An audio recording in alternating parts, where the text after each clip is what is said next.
hello. Welcome back to the Masks of Nyarlathotep.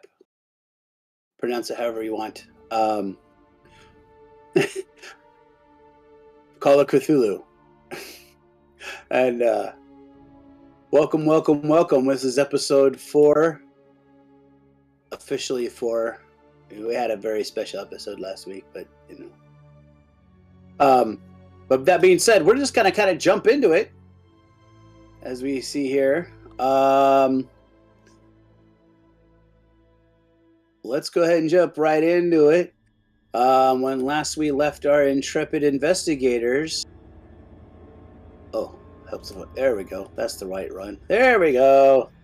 We had our intrepid investigators in this basement underneath an innocuous-looking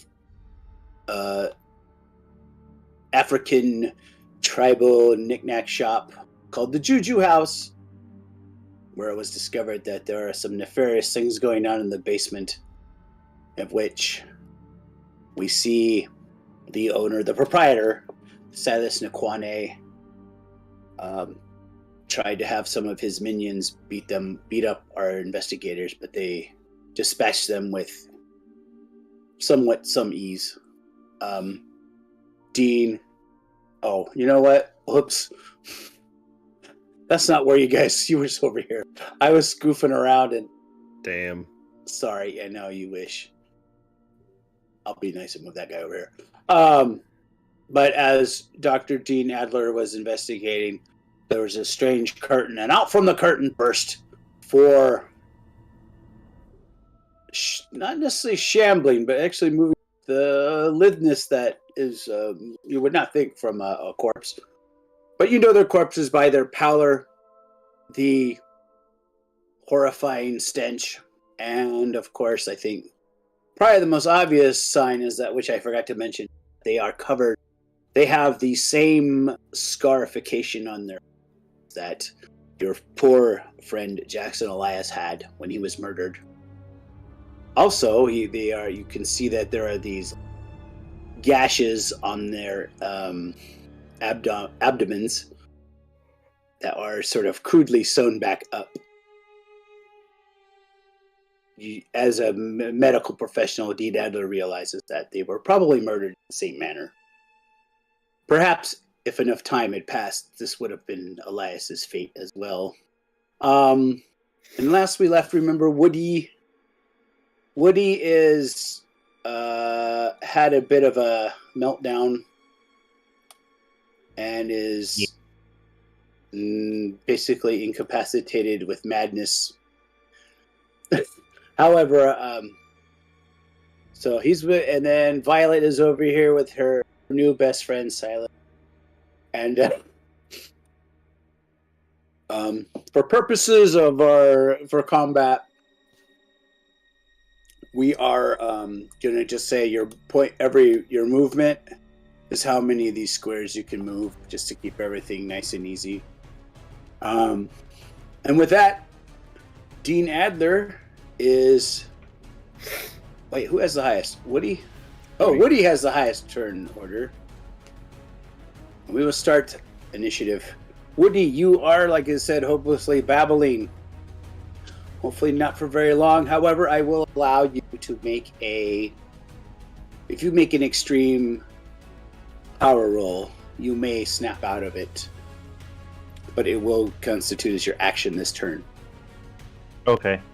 So, being mad basically just restricts me from taking any offensive actions, correct? Yeah, you're just sort of a babbling, standing there babbling. In fact, you're probably having hallucinations slightly. Okay. In fact, you are having some sort of hallucinations. This whole thing is sort of giving you like traumatic flashbacks to being in the basement of the old house. Got it. Okay. And in fact, you hear in your head, you're just hearing Jackie Elias and his sister like screaming in pain, like "Help me, Woody! Why did you let me die?" So yeah, seeing like the sister be like a bat and stuff. Okay. Yeah. So I'm I will take you up on the offer for the power roll. Let's see what we got. Oh shit! Hell yeah. Shit! Why did I allow that? No, it's okay. You like slowly come to your senses. However, like I said, it takes your whole round to do this, but you kind of snap out of it, and the delusion fades, and you remember. You finally get back in control of yourself. Meanwhile, okay. So does that action take the movement section too? So I can't move? No, I'll let you move. Okay. I would like to move so that Dean isn't just completely swarmed. Mm-hmm. Is that what's your movement? Yeah. Where do I find 8? movement? 8? So. Okay. So are we going by squares? Yeah, I'm going by squares. Oh, okay. Hold big on. grid squares, right? Not the tiny ones. Yeah. No, we're doing the tiny squares. Oh. Okay. So I was here. So like you were here basically. And then 1, 2, 3, 4, 5, 6, 7. You can move diagonal and end up. Actually, no, that's the same spot you were. Never mind. Yeah, right here. Okay. I don't know as far as feet goes, but as far as Yeah, okay. Never mind. Yeah, that's right there. Duh, hello. I was maybe there because I'm weird. Okay. All right, cool. Thanks. Works for me. All right, like I said, I'm just trying to keep it simple as far as I didn't accurately scale this stuff out. I didn't care because it's Cthulhu. All right. That being said, Dr. Dean Adler, what would you like to do? All right. So he's going to move over here and put some space. Now that I got some backup, and I'm going to try to hit this guy. Allowable, yes. Yeah, you could totally do that. Yep. And you're going to try to hit him with your... my panga, or however you say it. Panga. The big machete-looking thing. And he can try to fight my back. My stick. Oh, yeah. A stick. All right. He also can... He'll make a fight back. Well, he failed, so it's up to you. It's up to you to get him. All right. Whoops. You both miss each other. Now, it's their turn. The zombified people's turn. What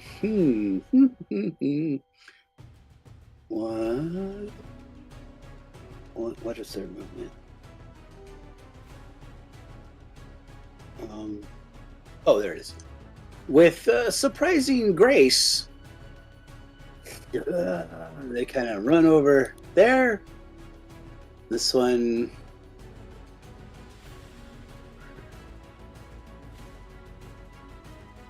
He kind of jumps up on this thing. We'll go over the one that's just attacking Dean. He tries to grab you. Now that means I can fight back, right? Or fight back. Dodge or fight back, whichever one you want. I guess I'll fight back. Mm-hmm. All right. So close. Alrighty. Battle of all those lucky rolls you had last time. All right. Yep. Meanwhile, Woody is attacked by 2. All right. Well, first we'll roll for 1. The first one. He tries to grab your arm. Okay. Good. You want to fight back or dodge?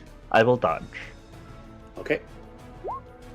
Oh, I do not. We both dodge. failed though, so now this next one, because you're outnumbered, you have a fail. You can dodge, but with a penalty die.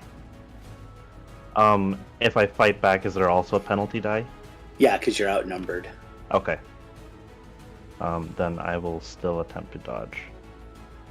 Okay. Good roll. So penalty with 1 penalty die. Ooh, so I think I put in number of dice 2, right? I think that's what we figured out. Okay, so unless he grabs you, but they're, as you can tell, they're not really meant for combat so much. They're just, anyways. Luckily for you. Now, luckily for both of us. Yes, and then Vi, what would you like to do? Okay, so looking over at my best friend, does he look like So I guess I'm trying to deduce with maybe like a psychology roll.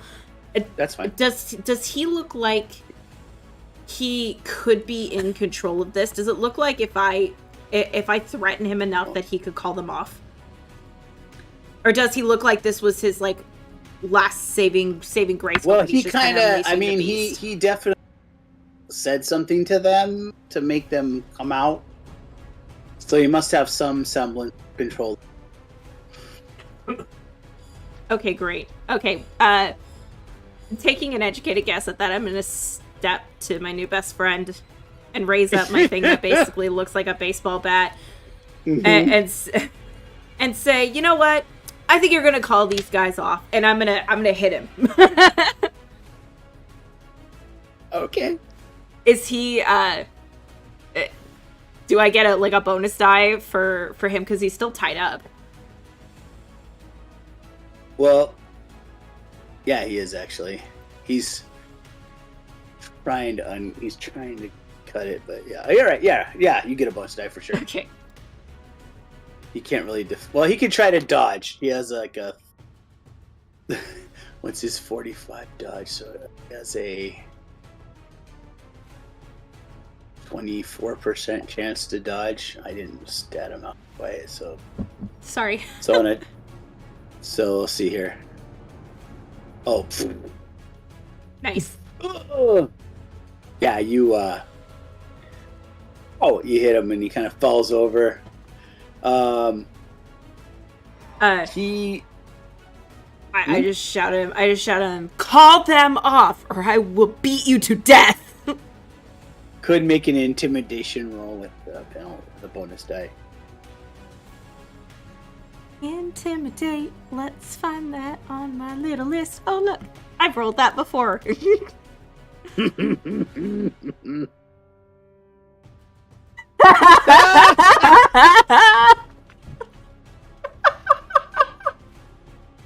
He's like coward. He's like crying. Oh no! Please, call! No! He starts yelling at him. And then we'll see if they stop. Meanwhile, let's go back in time a little bit. A few hours, in fact, to few hours earlier in the early morning, Thomas Masters is now riding. Actually, what's your drive skill? Now he's back. You might want to repeat that. Oh, Thomas Masters, what is your drive skill? Hello. Oh no. What happened to Thomas Masters? Is he alive? Is he dead? Did he mute his microphone? There we go. Is he muted? Discord was open the entire time, but all sound just died. Oh, weird. Oh, what's going on? That's weird. But you're here now. Okay. So let's go back in time a little bit to earlier in the morning where you are right. What's your drive skill, actually? Do you have drive? Drive automobile? Mine is... Let me find it. My drive auto, I do have it, is pretty decent. Cool. Not the best, but decent.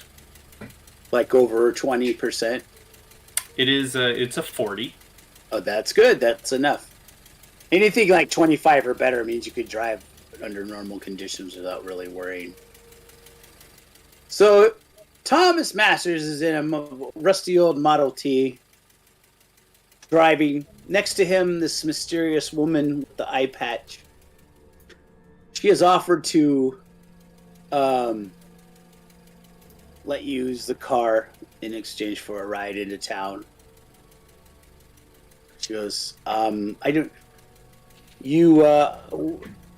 was were you wanting to see Professor Close, or what were you wanting to do?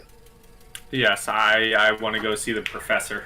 All right. So you drive through the quaint town, a small city known as Arkham, Massachusetts. It's a small town that is on either end of the mighty, which on both sides of a small river that shares the same name, the Miskatonic River. It has a train station, and there are just as many horse-drawn carts as there are cars. Dominating the skyline is a very large old church. And further to the west side of the town is Miskatonic University. It is there that you pull up to the gates.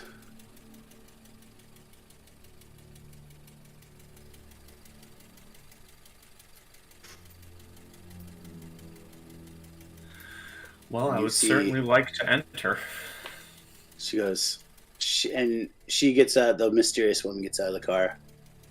Hey. She gets out of the car and then she opens the door. All right. I'll take it from here. And she goes, go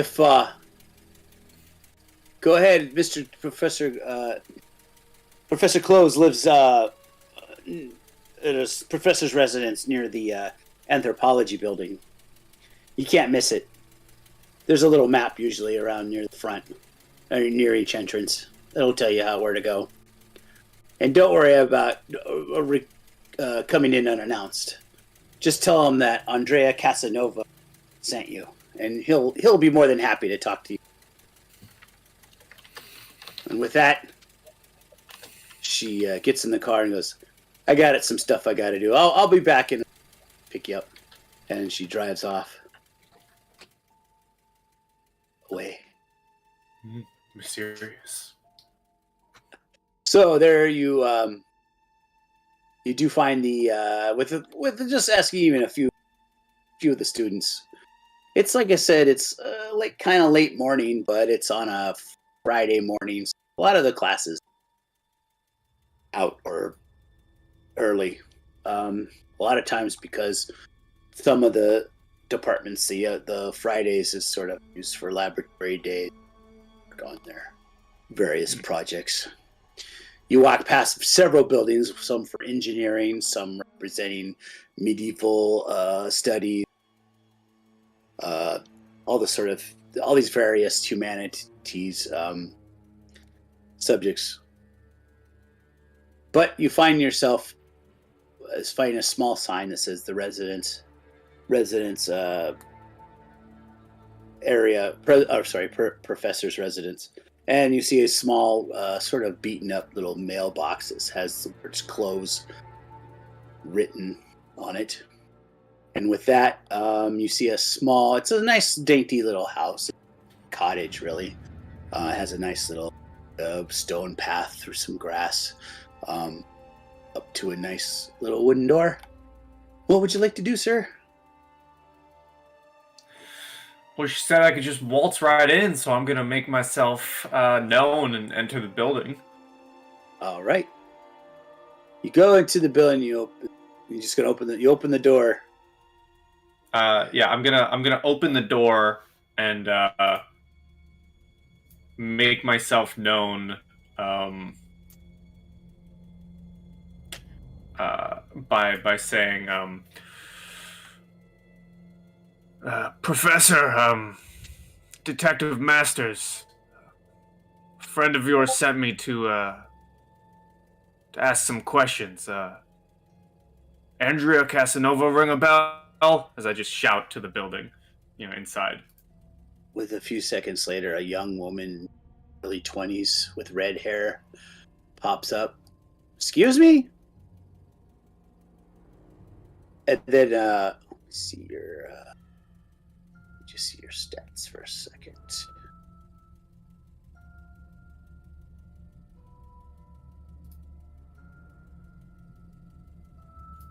Oh. Father! There's another admirer, I guess. And then with that, we'll go back to Choo Choo House. All right. Okay, we have a situation here. We have. Go back. Did I put the little ribbon back? Oh, yes, I did. Okay. Okay, so, and with that, they stop almost as if, in mid-motion, in mid-grab. This one over here is kind of like he's kind of hunched down, like he's crawling over this dome-shaped covering. And they stop. What would you like to do, Dean? Or Woody? I'm gonna yell back to Vi, Gaga, make sure you can't talk. And I'm going to take one step off to the side and see if it looks like they're following me. They are not. They are not. Okay. So I'm gonna say to Dean as I move towards these curtains, whatever business we have here, let's make it quick. I'm gonna check out what's in the back. Okay. You are able to go ahead. You can go through the curtains. Oh, I say does agreed, it? and I'm just gonna follow him unless we're still in initiative. Oh, No, okay. we're not really. That makes sense. Yeah, you find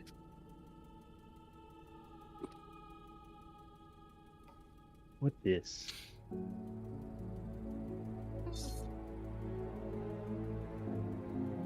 no. You find through the curtain. You find a very small room. It appears to be. It's not only stuffy, but horribly the stench of death permeates the room. Hold on.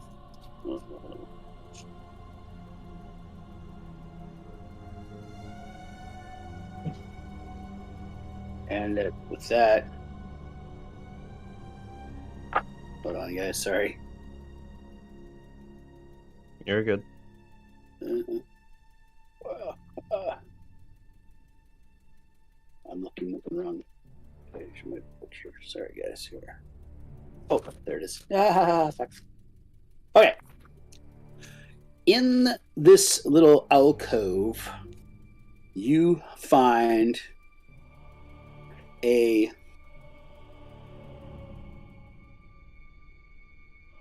alcove. So the alcove is 6 feet square. Along each side of the wall, you can see the outline of the footprints, where they must have been standing there for quite a while. You see a bundle. Something is wrapped together in leopard hide, placed against the back wall. You also see hanging from a peg a robe and a pair of lion's claws that appear to be fashioned into gloves. Suspicious. Also, but that's the one thing that is really unusual, is that the fact that there's some sort of chronometer situated above them. A chronometer, like a stopwatch? It's more like not so much. It's ouch.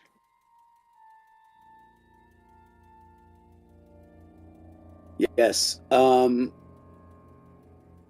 It is. Well, do you have what? Okay, you can make a education. Do you have astronomy or science or I navigation? I don't have astronomy. Where would science be? Science. I don't have science listed, and I don't have Oh, there it is. I have a navigate skill. I mean, I'll try. Well, what's your navigate at? It's a 10. What's your education? 85. You could make actually an extreme 85. So 85 that'd be a slightly better version if you do an extreme education. Yeah. Because it's 13% chance as opposed to 10%. It's a 3% difference. Yeah. I'll try navigate. Who knows? Maybe it'll go through. It did not. That's okay. It wouldn't have mattered with the other one anyway. Yeah. So. Yeah, but you could have got a regular stuff. Could have got an experience check out. All right. On it, education? Yeah. No, if you use navigation. All right. Oh yeah. Yeah. So yeah, that's kind of what you have here. Okay. What would you like to do? Dean, you went in there too. So what would you like to do?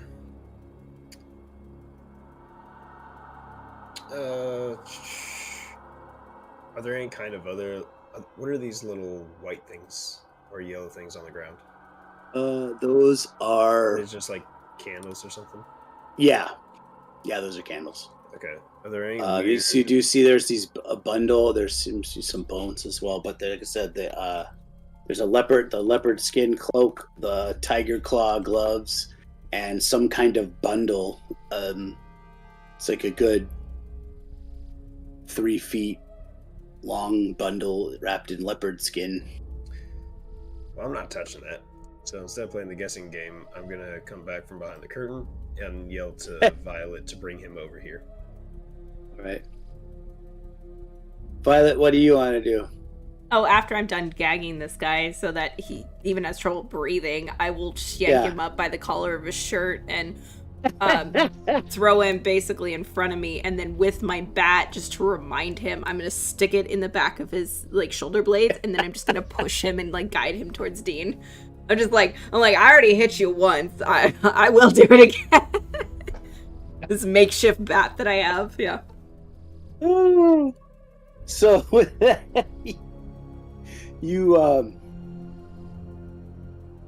you can go ahead and where do you want to go? I'll drag him up there with you. Yeah, sorry, I have it on the wrong. There we go. Where do you want him? No worries. So I want to guide him through these guys and to Dean. And then as soon as I get on the other side of them, I'm turning around and I'm facing the guys. So basically, Dean now has control of this guy, and I'm looking at these 4 zombie things. And then like that, you were able to very, very carefully travel, squeeze between them. Besides them smelling horribly, they do not move. Like I said, they're almost like statues almost. Interesting. Okay. And then a quick housekeeping question. Since I succeeded on my attack, on the fighting section, do I put a little ping next to my baseball bat? Yeah, that's okay. Okay, cool. Awesome. That's all I had. Thank you. All right. Okay, so meanwhile over here, whoops, no, not that one. We'll go to Catonic. Man, Miss Catonic. The woman says, all right, come on in. You hear this booming voice. Ah! Miss Casanova! Yes. Any friend of Miss Casanova is a friend of mine. Come on in, sir. And then with that, she kind of rolls her eyes. Yeah, she's over here. Yeah. So, and leads you into this little breakfast, little kitchen there. And there's a very large man with a beard, gregariously eating lots of sausages. Hello! I am Professor Close, at your service. Well, a detective, hey? I'm afraid I'm not much of a crime solver, but what do you need me for exactly? I was just gonna say this guy looks like Jack Black.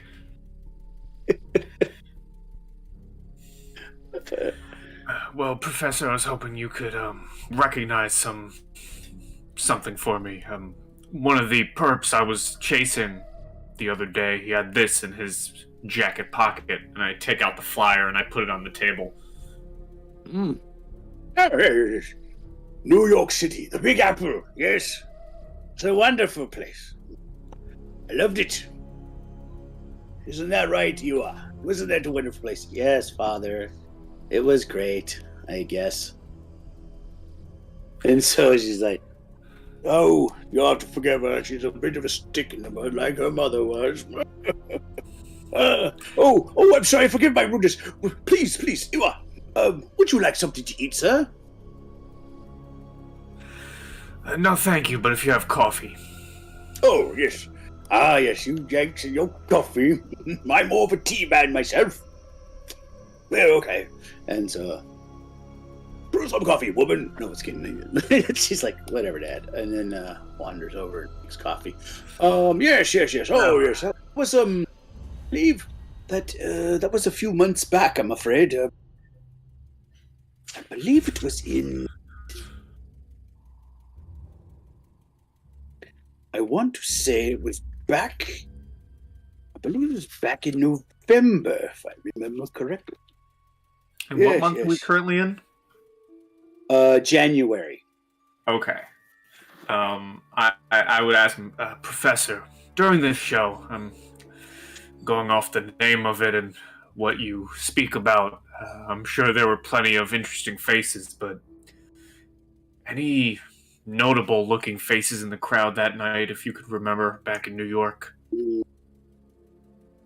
Let me think. Well, I'm trying to remember. Anyone maybe come up to you asking weird questions? Well,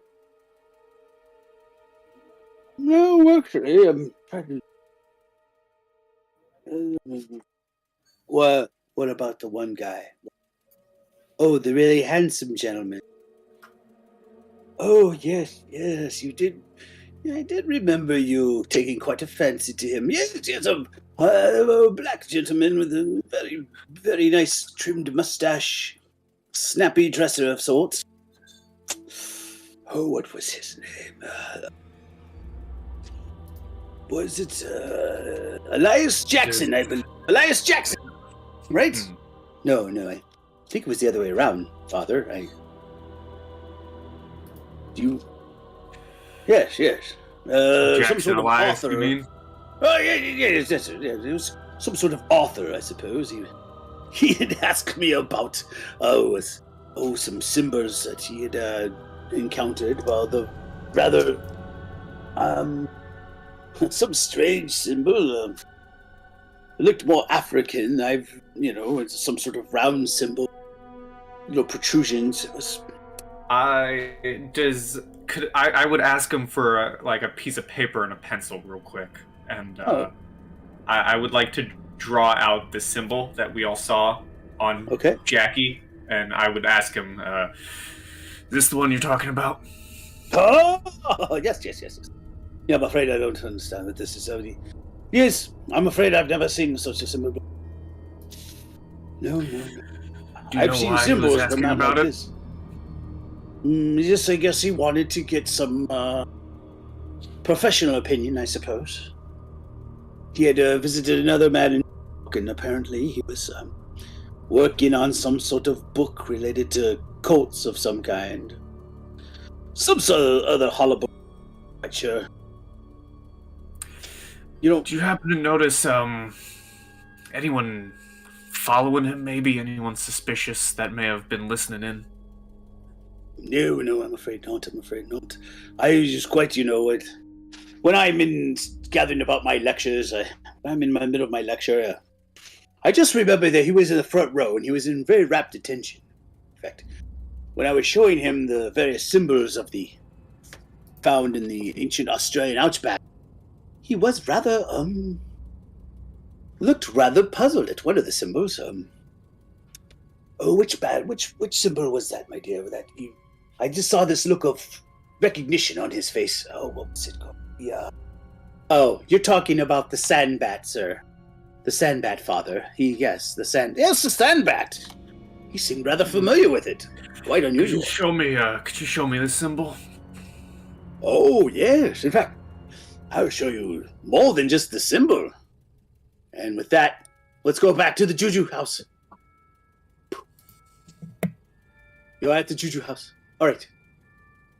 What would you guys like to do? Okay, so I think Woody is in looting mode. Okay. So is it okay if I grab the curtain and kind of tear a chunk of it off and wrap like whatever I can kind of grab with the curtain into the curtain, if that makes sense? Yeah, okay. You rip it down and just kind of, it's like just held on with like some kind of cord or something. Okay. And you rip it down and Silas is like and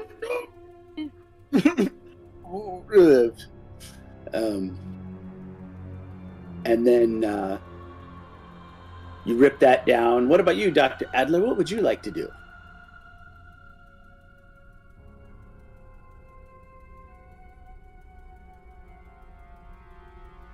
Okay, how about you, Violet? Sorry, Discord, no, it's okay. Discord went on mute. I'm gonna grab the guy, and I'm gonna like pull him closer, and I'm just gonna look at him and be like, if you say anything other than answers to the questions we ask, our friend here is going to finish beating you. And I'm just gonna kind of like push him over here, and I'm just gonna tell him to explain. You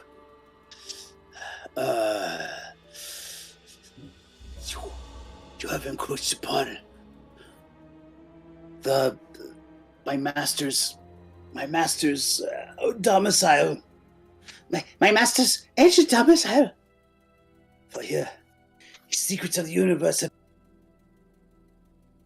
the great bloody tongue has bestowed upon us a gift.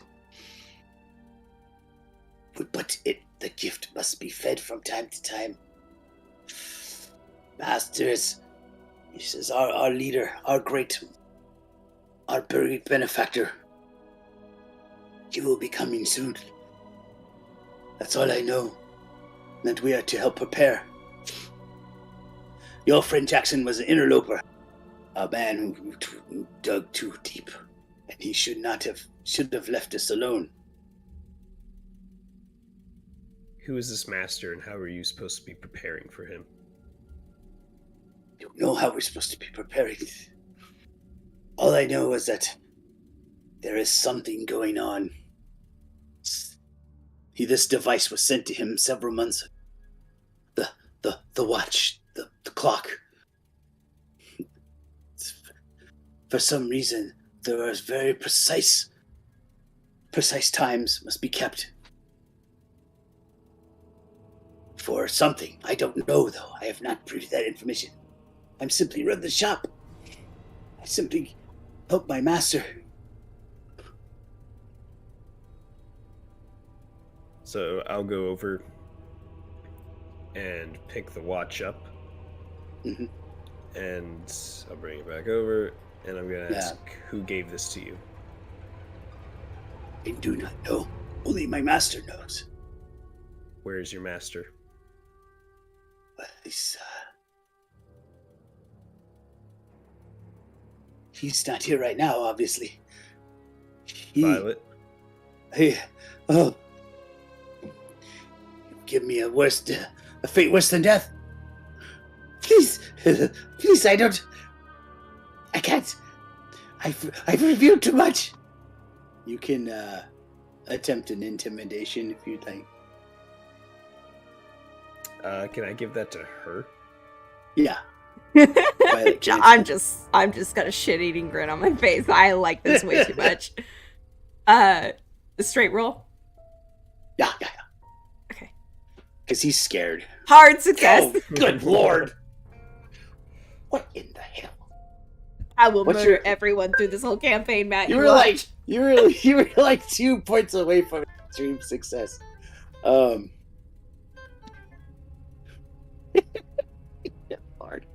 No, please. I cannot tell you. He's like, please.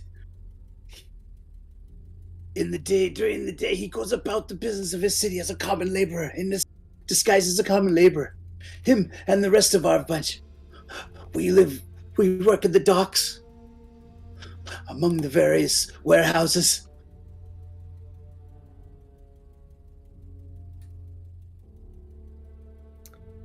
Some of us are waiters. Some of us work in the jazz clubs. Some of us are even in higher places. Places of important repute. But only the master really knows who everyone is.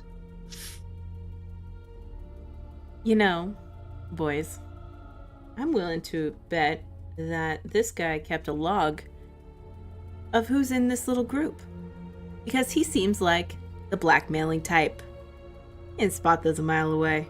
So I'm guessing that this guy's got a list or a journal or a log or something like that that's got at least a couple names. And I will like shoot a glance at the guy and be like, am I right?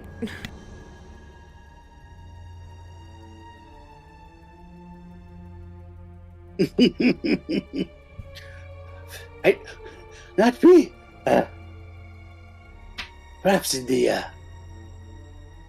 suppose if you were to look in the, yes, there is a list. It's in my office, upstairs.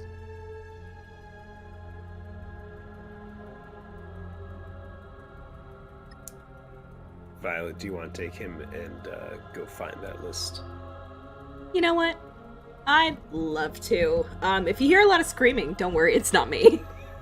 And I will grab him by the collar of his shirt and just shove him towards the door. And I'm taking him to his office. We're finding that friggin' list. Okay. And I'm gonna go back in, and whenever it comes back around, start looking at whatever that thing was. Alright. Bundle. Alright. Yeah, okay, so you guys want to go up to the... You guys go to the office? Yeah, if you just want to zoom us to the office. Whoop! Whoop! There you go. They're in the office. All right, Whee! There you go. Wheel. Teleport to the office. All right. You begin to unfurl the leopard bundle, and you find some strange objects indeed. And the contents indeed are quite strange. Meanwhile, Dr. Close begins to, after a few minutes, brings you into his study, where Ewa has already began using heavy curtains to block the doors, block the windows, so that no light can come in. And with that, there's a small blank area of the wall that has free of any objects, and a sheet has been hung up there to act as an impromptu screen. As he begins, Mr. Close begins showing a long-winded slideshow and lecture, which he talks about the various legends in Australia. These lecture notes will be in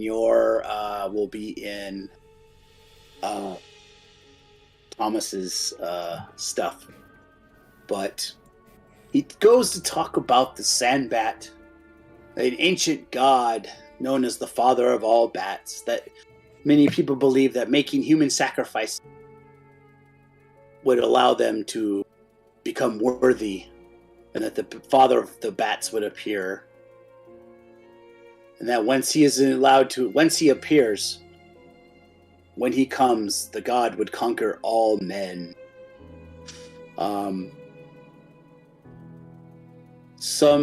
It is said some sacrifices run through a gauntlet of worshippers who struck the victims with clubs embedded with sharp teeth of bats.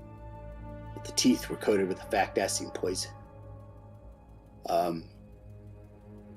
He goes on to explain an Aboriginal song cycle that mentions where enormous beings gathered somewhere in the west of Australia. That these gods were not like men, but built great sleeping walls and dug great caves. He then begins to show you some slides, two of which of various men, standing around enormous blocks of stone, pitted and eroded, but clearly dressed in form for architectural purposes. There are also dim carvings on the wall. One which is, Thomas Masters remember seeing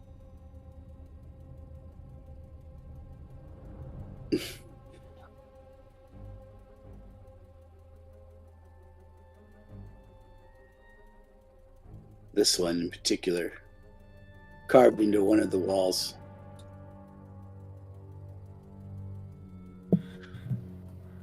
And then here's one of the pictures of the stone city,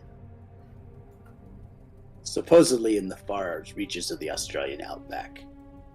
This lecture goes on for almost 90 minutes.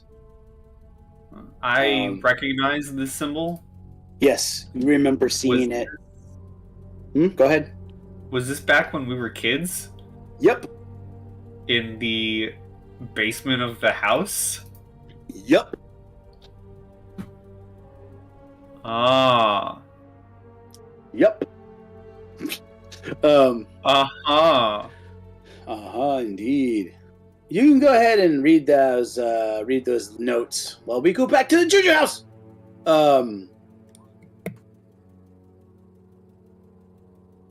Meanwhile, oh, you know what? Did I put this in? Oh, I gave it to everybody. It doesn't matter. All right. I did give it to all players. That's fine. Whatever. All right. You're all going to eventually get it. Okay. So, yes. Silas points to you. He ruffles through his papers, and you do see a journal. Not really a journal. It's a ledger. You see they're all initials. There are several payments to someone named hold on,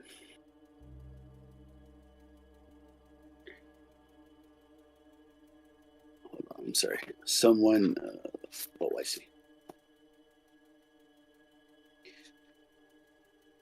I'm sorry. You do one of them is to HA. Another one is CR, which is paid at the first of the month. $100 every month. You also see that there are also various, looks like in addition to the payments, there also seem to be receiving payments every 2 weeks from, it says, it has various initials, but they all have in parentheses EI from each one. And the wages are like $20, $30. It appears to be on the 15th and the last day of the month. All right, perfect. So, seeing that there's some initials, is there like a pen on the desk that I can grab? Oh yes. Okay. So I will grab the pen and I will point to the first set of initials and I go, name. Full name. Hilton Adams. Do I need to roll a psychology to roll to know if he's lying to me or not? You can with a bonus die because he's Okay. pretty scared shitless of you. Good.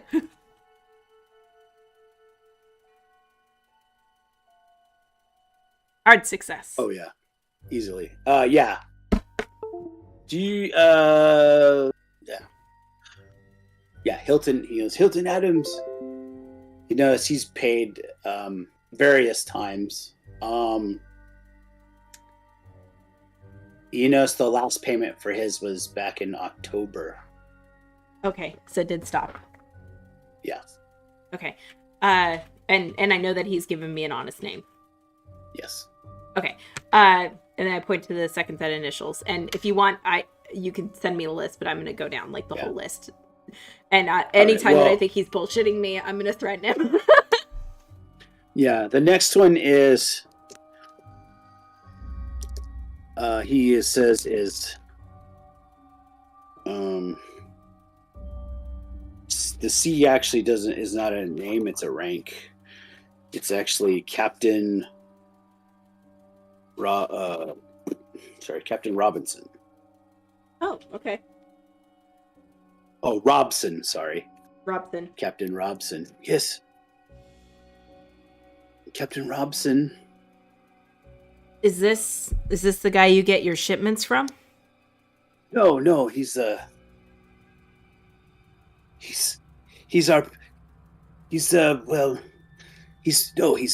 cop. He's a cop? Yeah, he's paid to look the other way, so we may go about our business.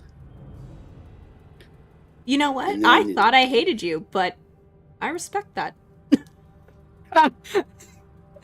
And she kind of gives him like an earnest, like, yeah, I get that. Like, I get it. Like, that kind of nod before she goes back to writing notes. She's like, yeah, I get it. I understand. And then the rest are all various. Some are African names. Some are Irish names. Or American names. American-sounding names. But the EI stands for Emerson Awards. Okay. Which is the place we went before, right? Yep. Okay. Yeah, so I will ask him with the first name. So I've got the captain and then I've got the other name. Where's this guy at? What's his location? Which one? Sorry.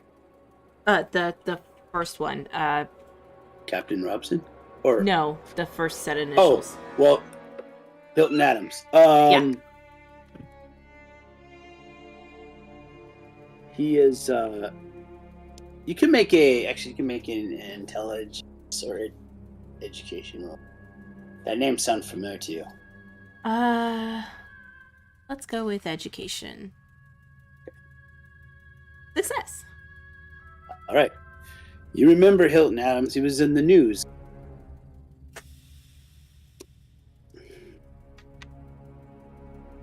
Was in the news. Yeah, as a mass murderer known as the Harlem. Oh, the Harlem snap. Hacksaw. I will write Harlem Hacksaw next to the name, and then I will draw a little shocked face. This is just how this character works. Little shocked face. Like, WTF? It's speech bubble. Make a listen roll for me. Listen, sure. That's so close. God damn it! Sorry, my wife just snuck up and scared the shit out of me. All right. Well. Everyone's failing their listen rolls, I guess. Yeah, I guess. You hear a banging on the door coming from the door out in the front, and some yelling, "Silas!" And then, like in some Swahili, some names in Swahili. Meanwhile, back at Miss Katana University. So you've listened, you've seen this very long lecture. It's now past 12 o'clock now because he's long-winded and whatnot. What would you like to do after he's finished? Recognizing the symbol, I would like to ask him what he knows about any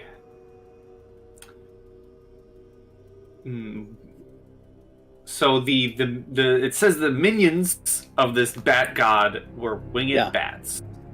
Yeah. Or winged bats, winged snakes. Of course bats have wings. I would like to ask him what he knows about bat-winged, like, creatures. Like, if this bat god had any other minions of his own that weren't just snakes. Well,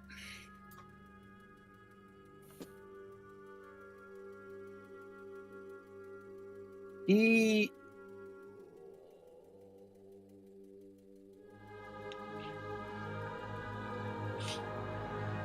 like, he has not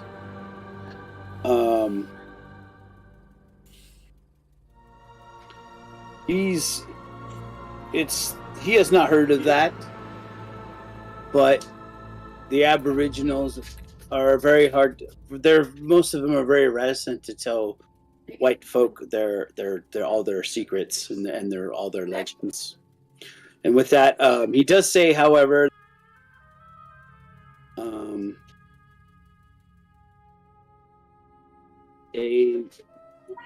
there may be mention of it. He does say that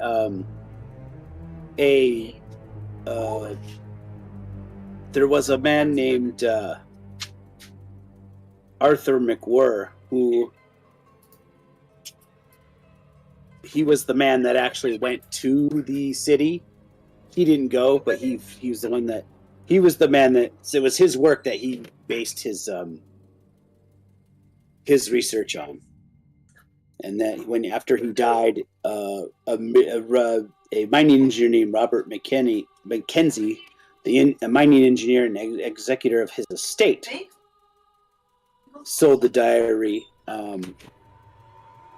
However, he does not have it. He left it back home in Sydney, Australia.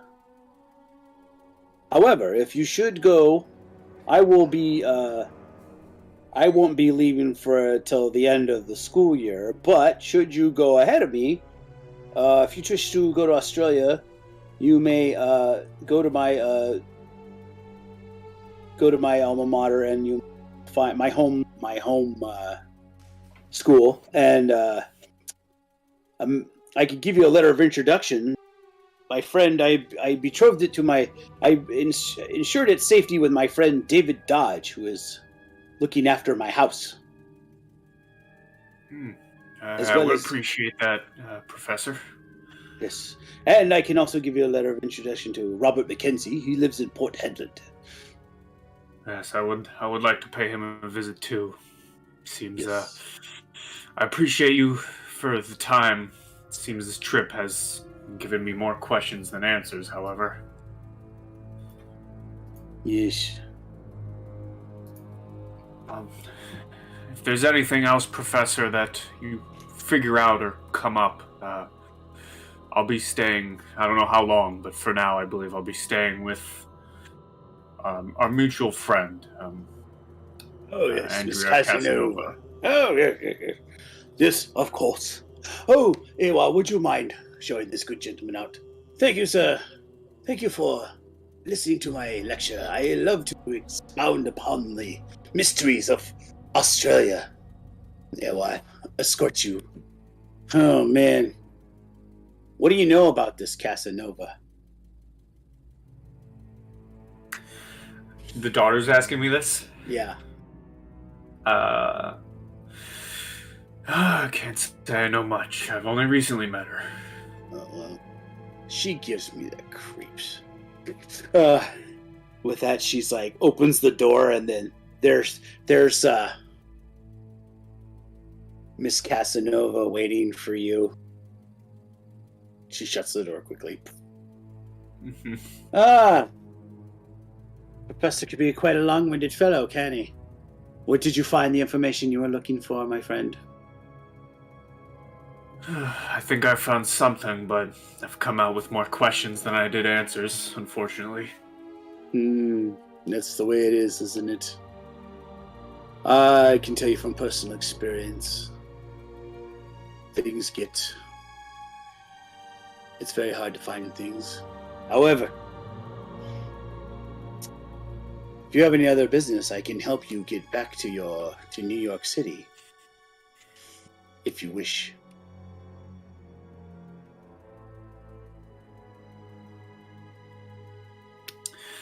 I think that's all here. I told the professor that if there's anything else he finds, to send letters to you. So if you get any letters for me. Absolutely. Well, do you have a particular place in mind you'd like to go?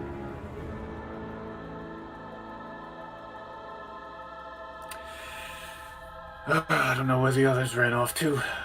Oh, well, I can help you with that. And now we have back here, there's someone banging on the door. Meanwhile, we have Dr. Adler and Woody looking through the items. You unfurl the leopard skin and you find a few items. We have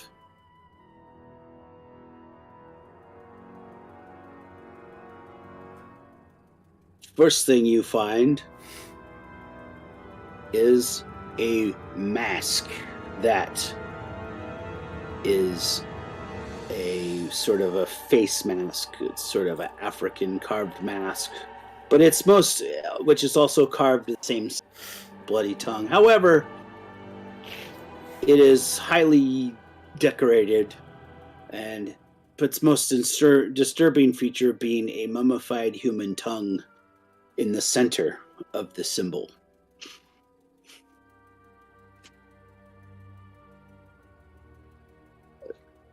You said the symbol of the let me mute it. Of the bloody tongue. Okay. Of the bloody tongue is on it. Okay. No other symbols? No. You also find a book written in a book called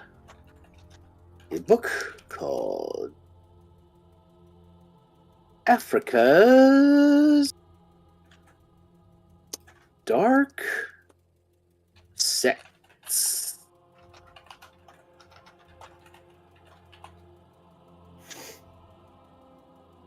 And you also see another carved wooden mask that have 4 hideous faces perched atop a thick corded neck with a basket-like reed, feather, and fabric collar that would appear if when worn appears to hide the wearer's face.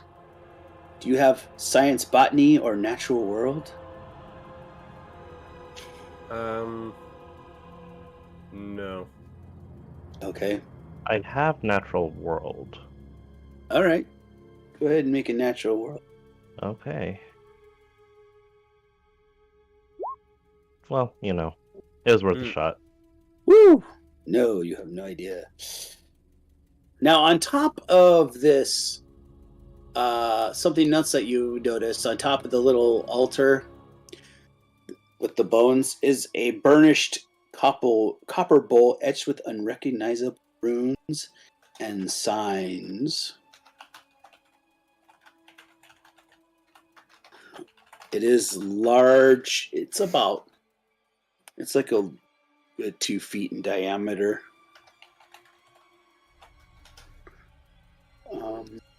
Are any of those symbols that we have encountered before? No, in fact, if you have, make either a hard education or I can't remember. Is linguistics in this edition? I don't know if it is, but anyways, you can make a hard education. Okay. So there's one penalty die? No, you just make it, and if you have to get half your education. Oh, okay. Yeah. Oh, there you go. Hard success. Nice. These symbols are don't seem familiar to you at all. In fact, you've never seen, even in your studies, anything that would have these symbols, any human language, of course, that would have these symbiology. Okay. In the book, is there any kind of like marker of where the last person to use it was reading from?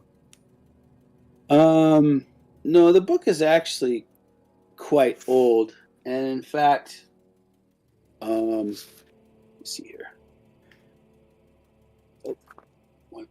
Also, however, the one interesting feature about it, in the inside of, stamped in the inside cover, it says property of trustees of Harvard University.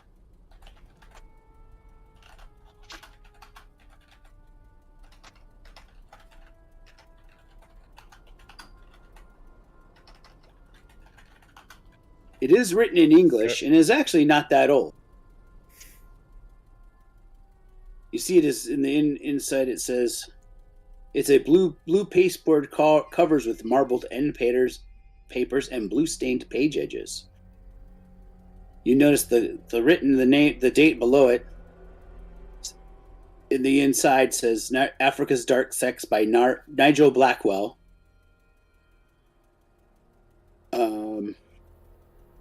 It appears a quick thumbing through.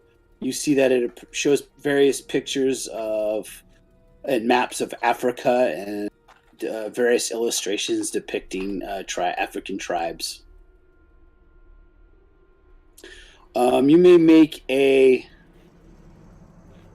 occult or hard education roll. Make a education. And you too, since you're in there, Woody. Yeah, both. I'm gonna keep trying. Yeah. Got it. Dean, you have heard of this book before. It is you've heard about it, but he was an African explorer in the late 1910s, and it is apparently based on his. It's especially a book. It was his notes that he wrote while exploring that was then taken and published into a book. No one has seen Blackwell in years.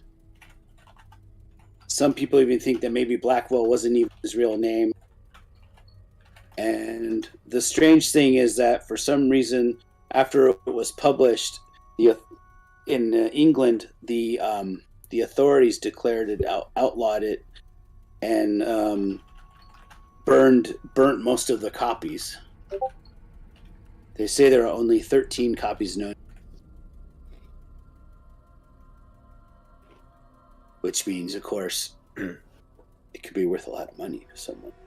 Could I kind of thumb through it and just see if I can match up any of the symbols that are on the this weird whatever this is? Mm-hmm.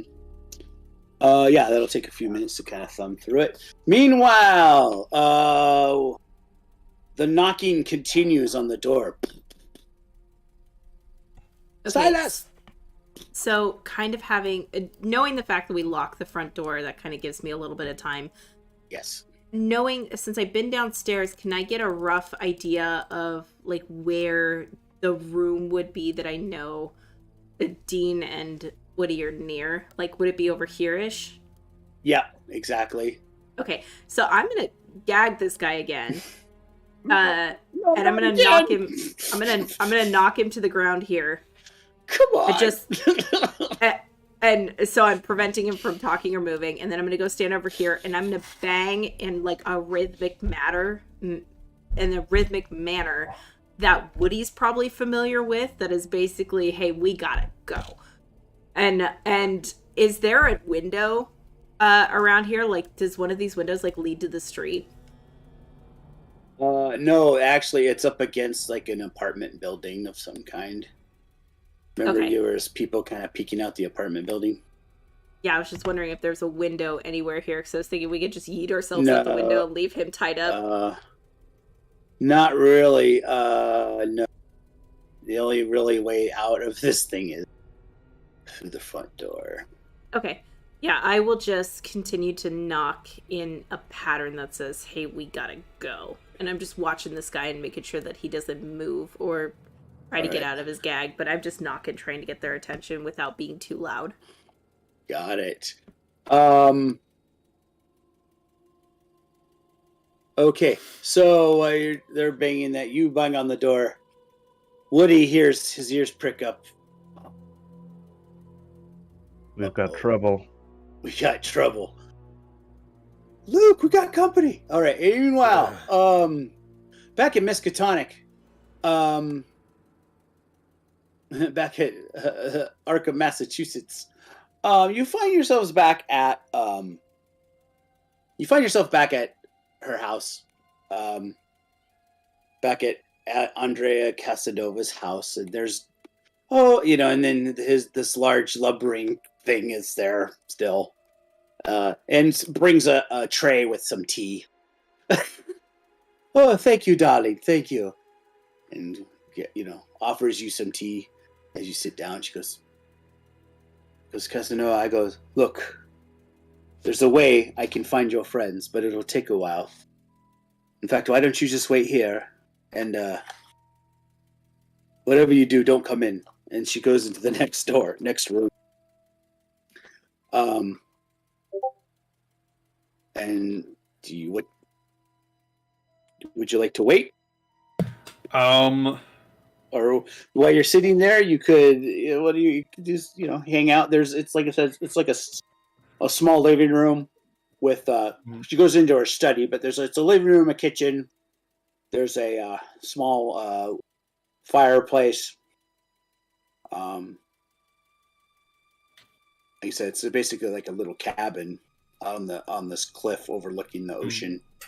I think Thomas Masters is just he's gonna politely decline the tea and then go into the kitchen to see if they have any coffee. Got it. And then he's just gonna let her do her magic thing, because he's had enough of that so far. He's had enough of the unknown. Well, you find yourself a nice pot of coffee and sit there, think about your time, and then it takes about 30 minutes or so when you hear her voice, darling, if you please. And then darling kind of lumbers in there, walks up to you, and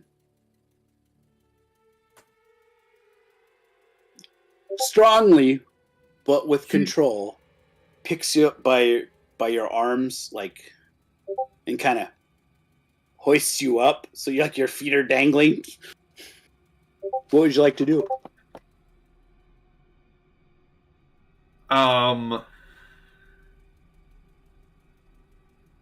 I think I would try to reach for my gun and just shout back, what is this thing doing?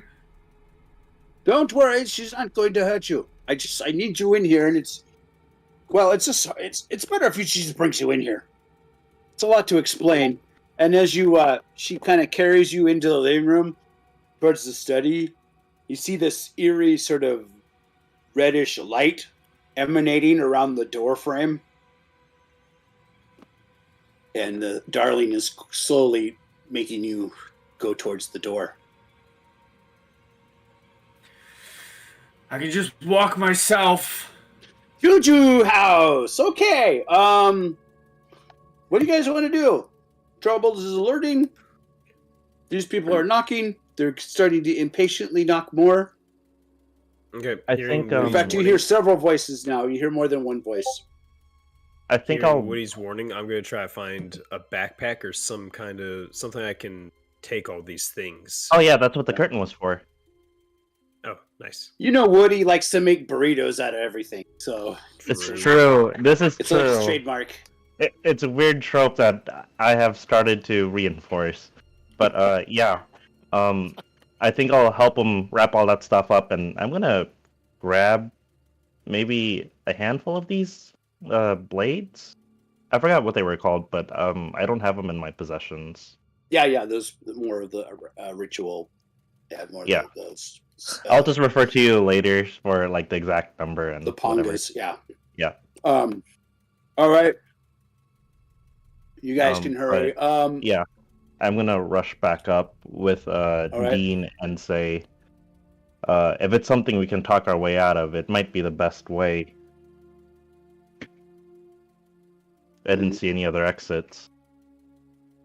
Same, I didn't see any either, but our biggest concern is going to be if this one, and she points with the bat now that she's done banging to the guy tied up in the corner, if this one says the wrong thing, we're going to die. So we kind of have one of two choices. We either rely on him, not sure how that's going to work out, or we fight our way out because I didn't see any other exits. And I don't think us just waltzing out of here when the sign says closed is going to go across very well. What does the front of this building look like? Is it a full glass shop front? It's like they're like two sort of. It's like it has a like they're like half-size windows. They have like display windows basically. Can they see the bodies? They have not yet noticed because I mean you guys did close and there was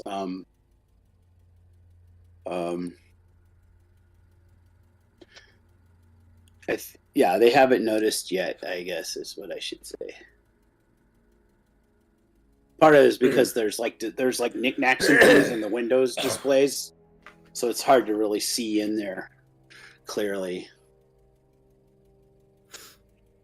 I think the best bet is to try to get Silas to help talk us out, and we can just get away.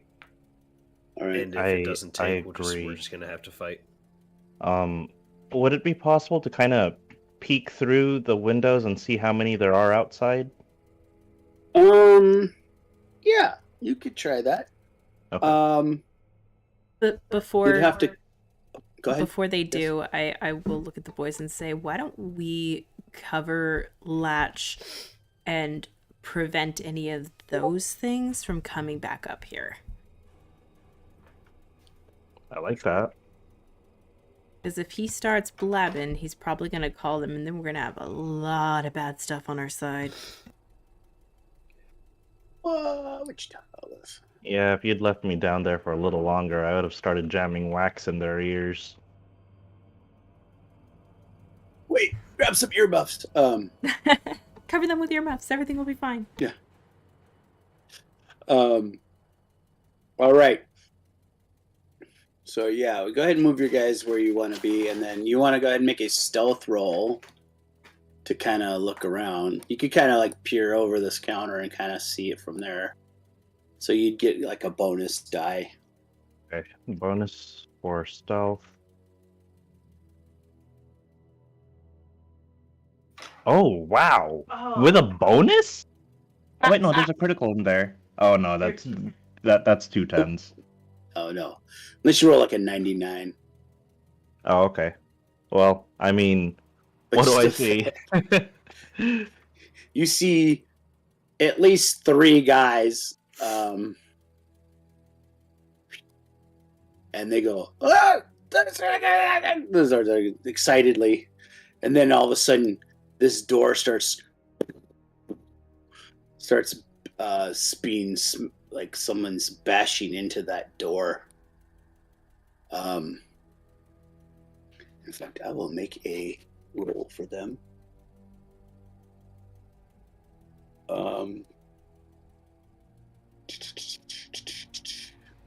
let's see here. Let's make a roll for this guy. Move him over here, and he will make a strength roll. Oh, what? Oh, I'll use his. It's the same stat-wise, pretty much. So I'll just use his stats. He's actually. This is not the one, because this is the one that he killed. That Thomas Masters blew away. All right. What did he get? Oh, you're so lucky. Not yet. No, and you see, kind of these two. They're like smashing some more. Meanwhile, in Biscuit University in Arkham. All right. Yeah, Darlene is slowly taking you towards the door, and it slowly opens, man, and you are flooded with this red light. What would you like to do? Would you like to do anything about that, or? I kind of just, if I can, I'll put like my hand over my eyes and just say, "Can you have this? Put me down now." She goes, that's actually not, she goes, I'm sorry, just look, trust me, if you want to find your friends, you're going to have to do this. I'm sorry, there's really no other way about it. I would explain it to you, but I don't want your mind, I need your faculties intact.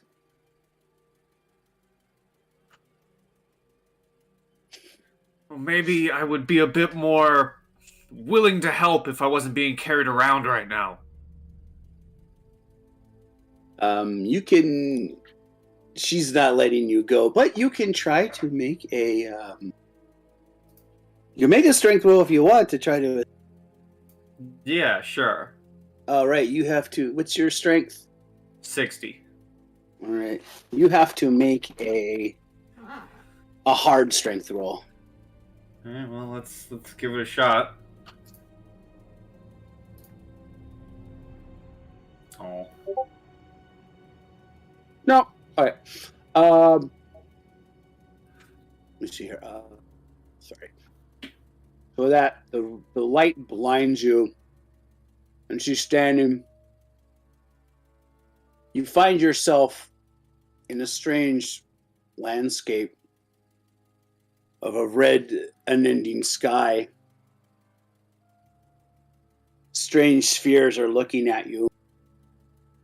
Despite the strange red light, everything in it undulates as if it were underwater. These strange spheres kind of are standing over you as well. Despite the fact that they look like stones, it almost as if they're alive. You need to make a sanity roll. Oh boy.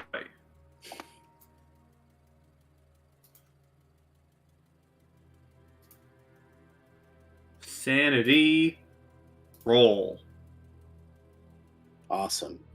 You only lose one sanity. Okay. So, you lose one sanity, but as you are suddenly the vista gives away, and you see your friends. They appear to be hiding behind one of them appears to be hiding. It's Woody. He's hiding behind a counter. There's somebody smashing a door trying to get to them. Meanwhile, you then all of a see a flash of Dean Edler holding some strange object wrapped in red curtain. You also see you see Vi holding her baseball bat nervously. You also see some other strange figures standing perfectly still. As you see the basement, you also there's this strange sort of, it's like you can see through the top of this stone and vaguely see something moving about, something large, vaguely worm-like shape, moving about in a sort of a circular pattern. With that, everything goes black for a second. Meanwhile, back at Juju House. we have. We'll go with initiative here. Let's see here. I'm gonna add these guys. What is their? Oh, actually, they have the same. They have the same decks as those guys. Man, they're pretty powerful. All right. Let me put everything in. We'll just go ahead and do from ascending. Yep. Wait. All right. Wait. Oops. What? There we go. Okay. There we go. Forrest, Woody, what do you want to do? Okay, so you've been caught. They know that someone who is not Silas is in here. Yep. So, I think I'm gonna ask everybody to bring Silas to the front, and we're gonna kind of try to persuade him. Hey, tell them that you're dealing with some customers and that you're going to be busy for a little bit.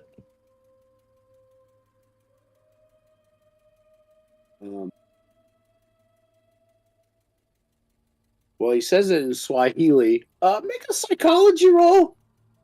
Okay. Oh, look at that. Mm-mm. He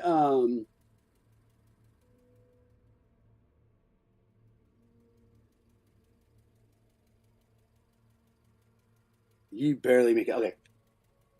You're not sure what he said, but the way he says it so hurriedly doesn't sound like calmly telling them. And with that, you see these two run away, run back down the alley, while these two go, and they pull out from behind them. They pull out. You see them pulling out their machetes, and they start. They try it. Meanwhile, Dean, what do you want to do? So I'm assuming Woody shared his Yep. psychology with us, or is that something I'm gonna picked up on? I'm gonna tell them that. Oh, he made a really bad move. Mm-hmm. I'm going to. I'm just gonna grab Silas and like kind of jerk him by his collar, and demand: are there any other ways out of here?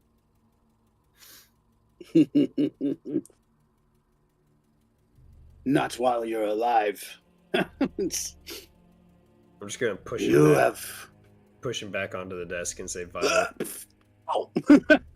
And I'm just gonna inspect the rest of this room because I don't remember if we looked all around. You can hardly wander around, but you may have to. Yeah, you can hurriedly look around. See if you find anything. But yeah, it's going to take you the rest of your turn. Meanwhile, it's their turn. They're going to try to bash the door down. I'm basically going to give him this guy a strength roll with a bonus die in order, because since there's two of them, so his bonus die is submit. Oh. 8. Come on, be low. 4. 41. Batches in. But that was their action, basically. And you guys kind of ran back here, so he's like... meanwhile...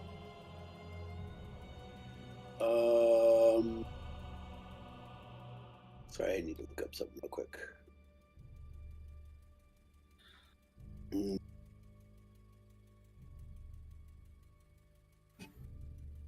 What is his...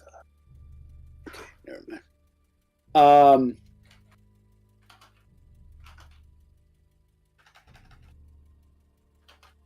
Don't mind me, guys. I'm just in a portal or something, seeing worms.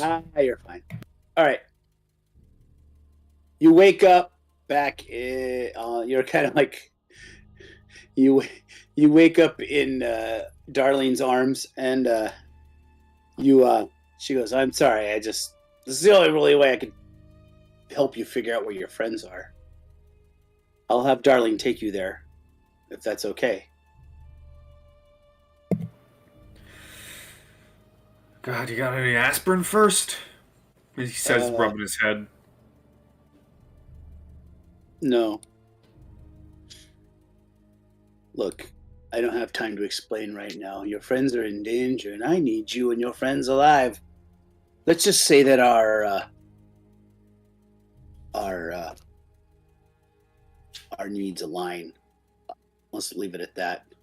With that, Darlene grabs you, and suddenly the whole world around you fades away.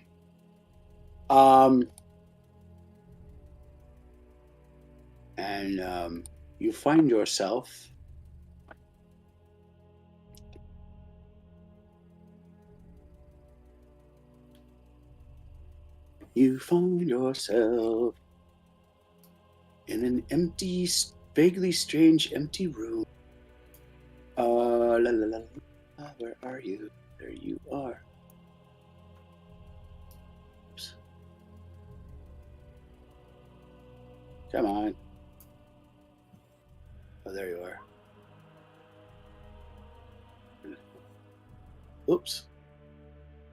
All right. And then I'll add you. Oh, whoops. How did that happen? All right.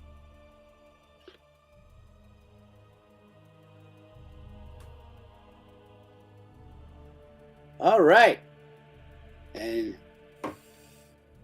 before you can even say thank you to Darling, she's gone. You find yourself in a strange rat-infested room. Appears to be some sort of abandoned shop. There are some boards over the windows, but there's a crack enough that you can see. You see these several men with two men over here with running down the street armed with some kind of weapons. You see this door smashed open. Two men brandishing the same kind of knives, the same prangas that you saw before.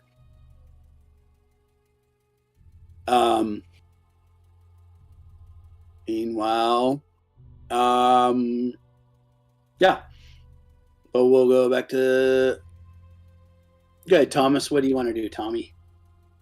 If I see this happening, yeah, I'll begin moving to the door of this abandoned place, and I'll draw my revolver. Yep. And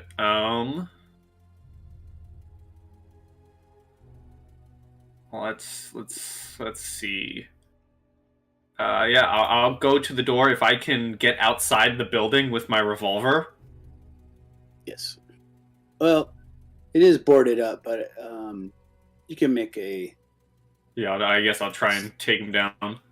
Yeah, or you could poke your revolver through the door, the gaps, if you want to do it like that too. No, I want to leave this place. All right, go ahead and make a strength roll to. Let's try and get out of this building. No. You kick it, but it's not quite there. Maybe next turn. Anyways, all right. Dean, what do you want to do? Oh wait, did I get skipped? It's Woody. Woody goes first. How'd that happen? I don't know. Was Thomas supposed to be added to initiative or something? Yeah, he's at the bottom. Oh, there he is. There he is. Okay. Okay, so I think what I'd like to do now that they are very clearly coming in, is I would like to open this door, throw a dagger at the first guy I see, and then close it. Okay. Go ahead and make a throwing roll.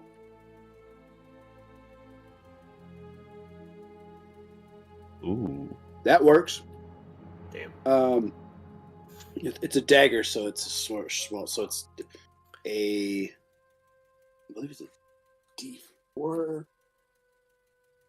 Wait, what's African throwing knife? We'll use African throwing knife stats. Yeah. I know switchblades are 1d4. I think I remember it's 1d4 and it what do you have a bonus to your strength or anything? Bonus damage? I don't have any of that. I just remember I don't think you do. They hurt. Yeah, I'm just saying you could add half of your damage if you have a damage bonus. Oh, okay. Well, I do not have one. So roll a 4-sided. See, you got a hard success. Yeah. Oh, you get him a little. You give him a little. Tickle him. Little tickle. Little paper cut. Little tickle. There you go. All right. Yeah, and then I close the door. And then I will give him a 11. Boom. Okay. Meanwhile, let me see here. I think you're right. Knife. Be like a small knife. Yeah, 1d4. Okay. Meanwhile, you shut the door. Great. Okay, Dean, what do you want to do? Which way does the door swing? It swings in. Into the room, into it swings the into this room. room. Yeah.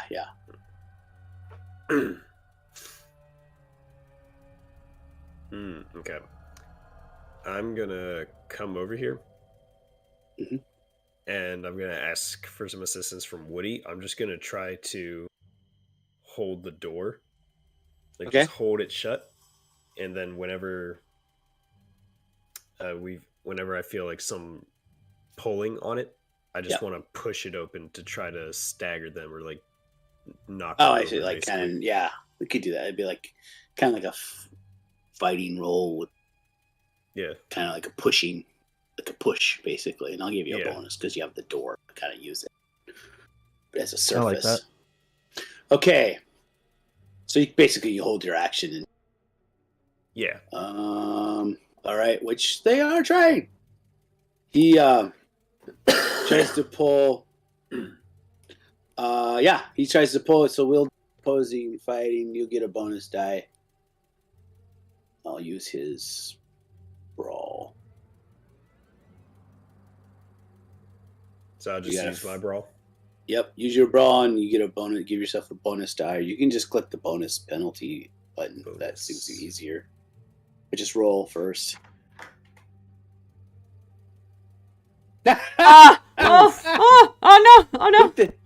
Did you add the bonus die yet? Yeah. Or is that what it does? Does it mess up? No, I don't know. No, I'm just. Oh no, you. You rolled a 96 and a 0-0. Okay, cool.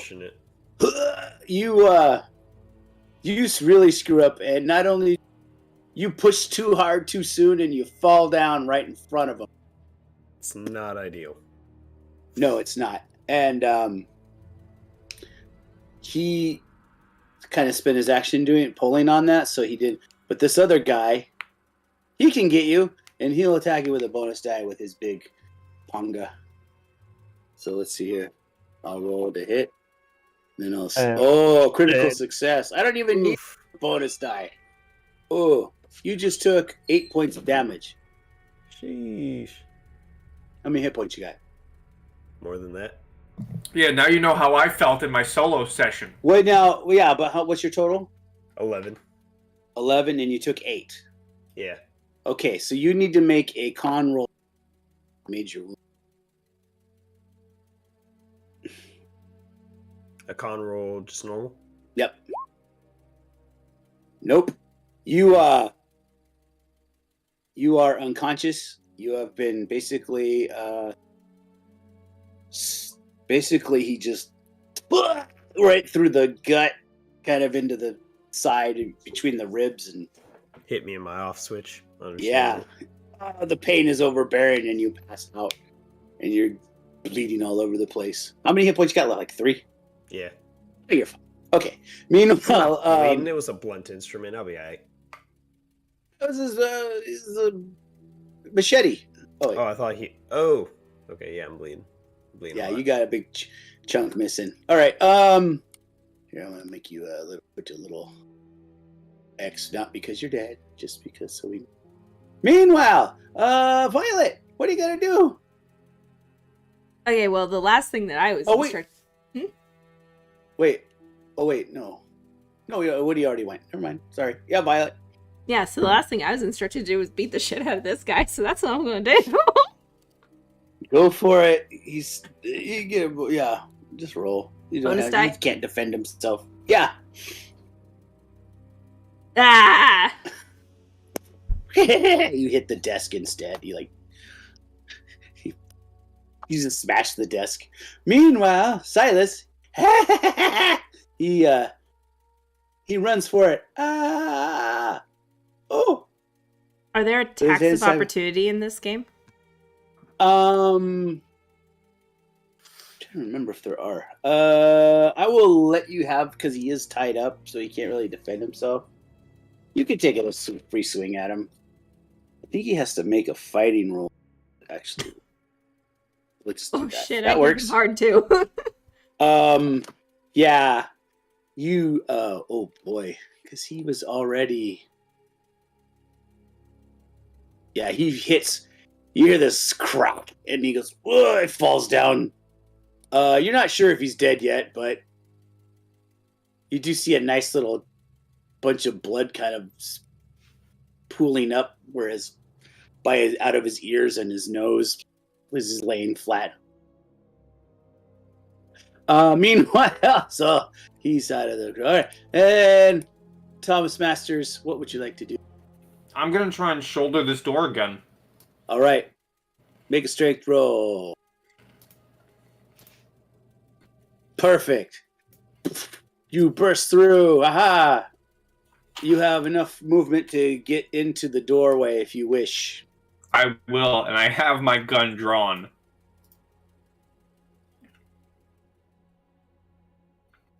All right. So. You have the gun drawn. Excellent. You have your gun drawn.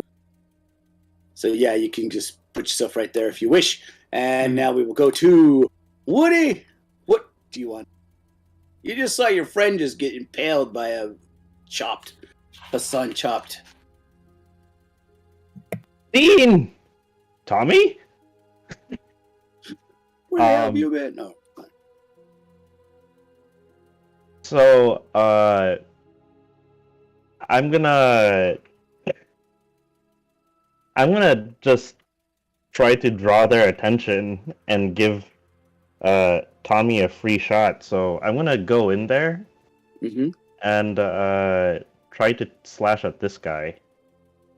All right. Don't you still have a club or something, or? I have the daggers. Okay. Yeah, go for it. He will try to make a fighting roll. Fight back. What? Damn, I'm good. Yeah. That's a 9? lot of ones. 9 damage? Yeah. Yeah, well, that... How much? I have 1 left. Make a constitution roll, sir. Owie. Man, good thing Tommy showed up. Might not matter in a second. Oh, you got it. You're barely hanging on.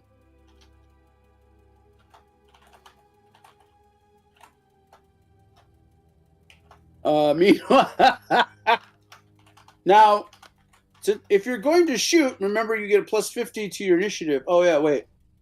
So, yes, plus 50. You know what?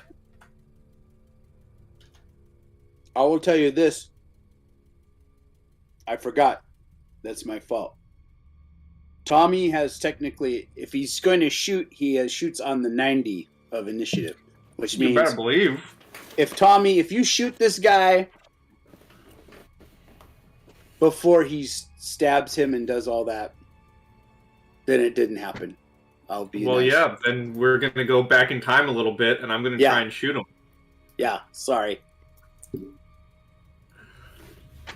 So I run to the door I don't even get a chance to shout anything out. I just pull out my revolver and I take a shot. Go for it.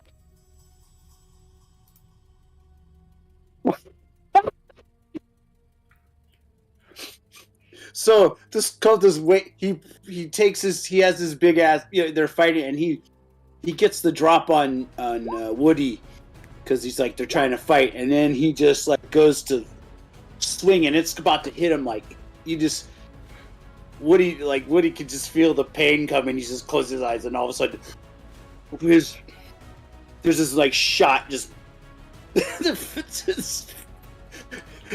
shoot him in the all of a sudden the back of his head just goes like this little red mist and he just falls over dead. Okay, so what really happened was, Dean! I jumped forward. Tommy? Yeah. And then brain matter. Yeah. Oh my god. 22 points of damage. I come running to the doorway. I see Dean on the ground. I see Woody about to get stabbed. And I just run to the doorway. I don't even get a chance to shout anything. I just raise the revolver and just boom. Oh. And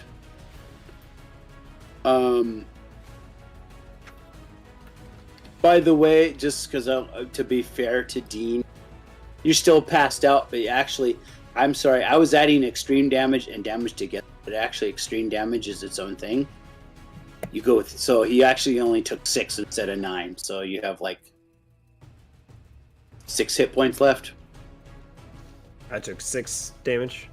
Yeah, you took 6, not 9. I'm sorry, but you still would have taken a major wound. You still would have passed out. So yeah, I'm just at 5. You're not that close to death. Meanwhile, yeah, okay. So actually, Woody, you could try to kill this guy. Maybe he'll roll an extreme success against you.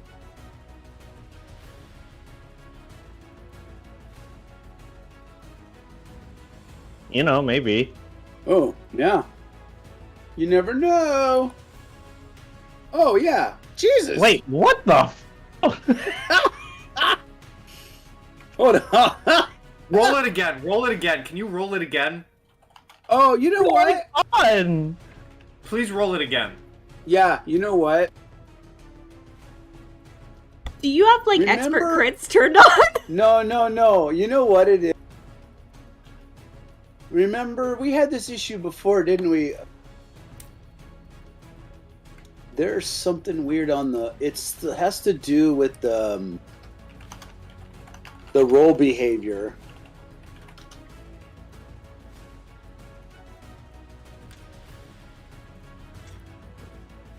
Try that again. Yeah. Yeah. No, there's some, because if you look over the... Oh, that's got ID bonus something. Yeah, it's really weird. Let's try that again.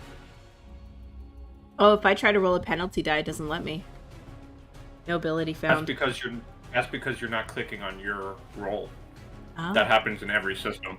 Oh, interesting. See, now it's saying 1d10. Oh, god dang it. Hold on here. There's something weird. That happens in every system. Like, if you're playing D&D and you're another player, and you try clicking on another player's, attack roll, that'll pop up because it's not your sheet. Oh, hold interesting. on, guys.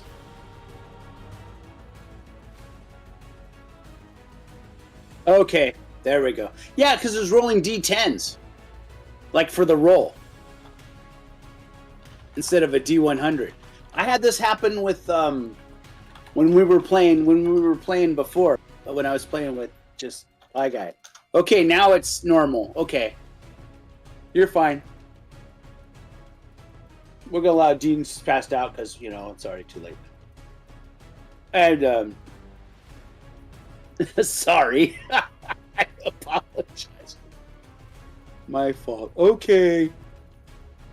So now it's Dean's passed out. Okay. Well, does Woody get to make his attack? Yes. They both failed. He did, and we both failed. All right. Okay. So now the cultist can try to attack now with his corrected. My apologies for that. That is weird. I don't know why. I don't know why the default on that is so bizarre. I might have to just go. Before he attacks, does he have any reaction to his friend suddenly getting his brains blown out? Possibly. Well, the thing is that all these cultists are technically insane, have 0 sanity, so Fair. it's all part of, it's all part of the. It's occupational hazard. All right, here we go. He's gonna try to use the panga against you, Woody. So you better. I attempt. Oh my god, dodge. All right, you have to get a hard success. A hard success, or. Yep. And then if I was striking back, it would have been like what? It would have said. Well, okay. This is the thing. If Oh my god. the thing is, if you fight back and we tie, the attacker wins. But if you dodge and we tie, you win. Got it. So that's the difference. All right. That's the difference. 30. Unless you want to spend a whole lot of luck. I don't have that much luck. All right, but you only took 3 damage. Yeah. That you actually don't have. Yeah, you're fine. Okay, you're okay, right? Hunky dory. Violet, what do you want to do? Okay, so I think with my movement, I could probably get to these guys, right? Okay. So I come flying around the corner with my makeshift bat. Like, Dean! And then I look up and I'm, Tommy! What? Guy! Woody! And it's kind of going through like a range of emotions. But I will prioritize. Do I see Dean? He's not bleeding out anymore, right? He just looks like he's unconscious. Yeah, he's definitely has a big gash in his side, but he's not dying right away or anything. He's unconscious for sure. Does it look like something that I would need to roll a medicine check to not a medicine check, but a first aid check in order to keep him from bleeding out or getting more injured? No, he's not that close to death. No. Okay, great. Then I'm gonna take a swing at this guy. You definitely have time to it would have to take like a minute or a few minutes or something before he would slowly bleed out. Okay. Certainly not in the next few rounds. Okay, yeah. So I'm gonna join Woody and like stand protectively around Dean to make sure that he doesn't get hurt, and then I'm gonna take a swing at this guy. Go for it. He will. He gets a penalty die because he's already tried to defend himself once. So he will take a penalty. My turn.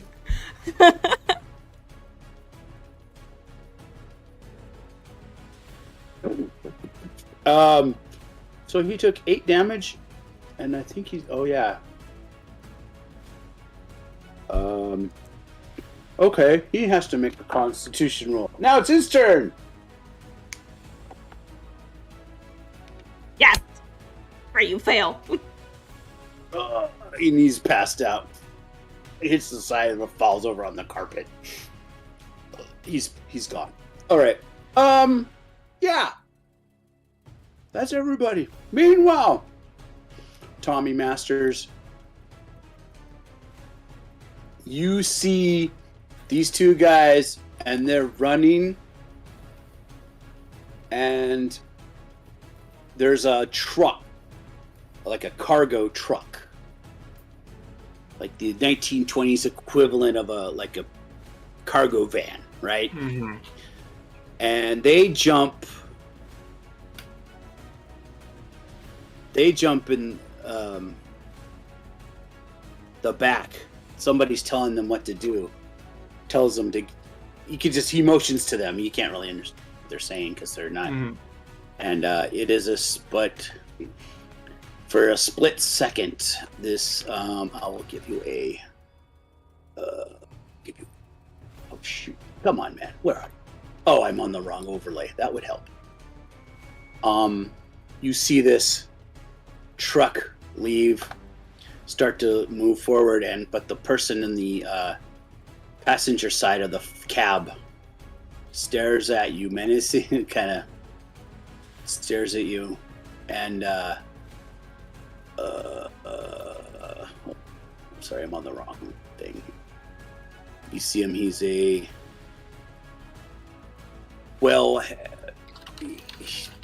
he's bald, shaved head,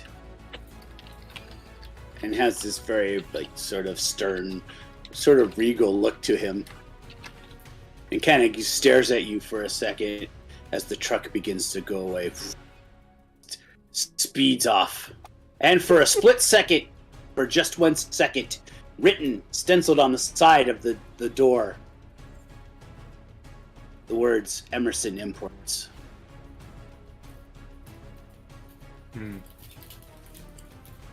All right, everyone's. What do you want to do? I see that, and I see them drive off. I'm gonna keep my revolver out. I'm gonna look at the others as I kind of hurry into the building, and I just look at them and I say,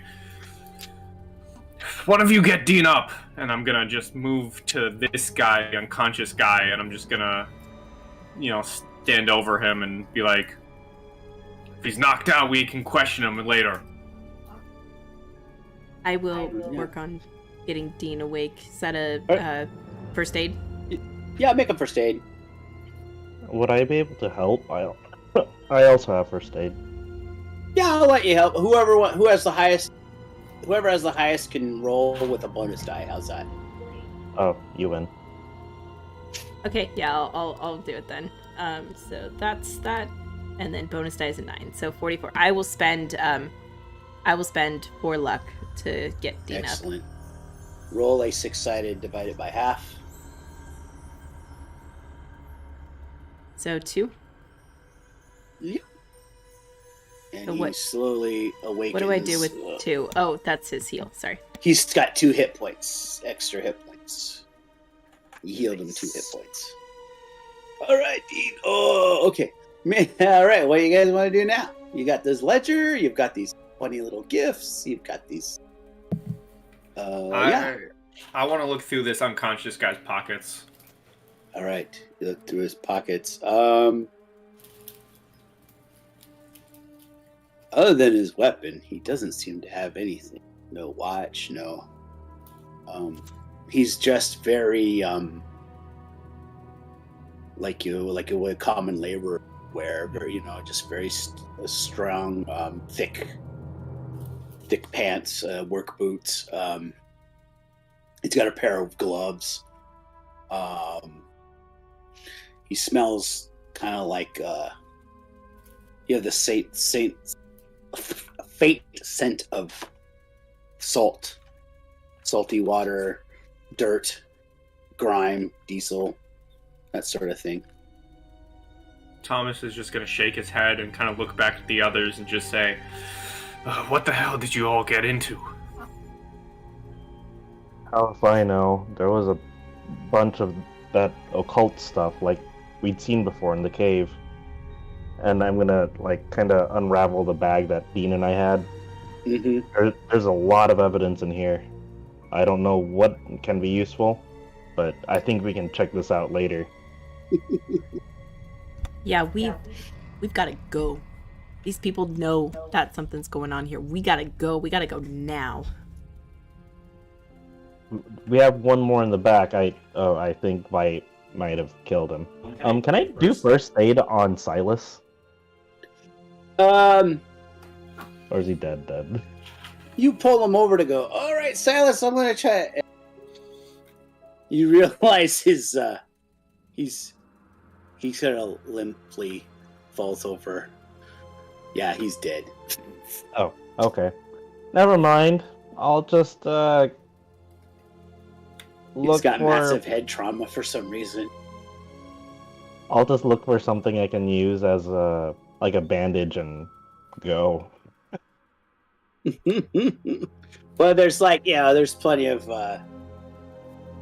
there's rags and things that you can. Rags? Are they clean? Here's an oily rag. No, there's some towels and stuff, Oh, okay. Well, I'll just. He's got some basic toiletries. Yeah, I'll just. He's got a wash basin. I'll just throw that on and bucket for get poop. going. I don't even know if that qualifies as first aid, but yeah. Yeah. It does? What, him? Not really, but... Oh, no, not for Silas, for myself. Oh, for yourself? Yeah, you can try. Yeah, you can do it for yourself. Go ahead. Hey, I'll take that. Go ahead and roll a 6-sided. Give yourself 6-sided divided by 3. Wow.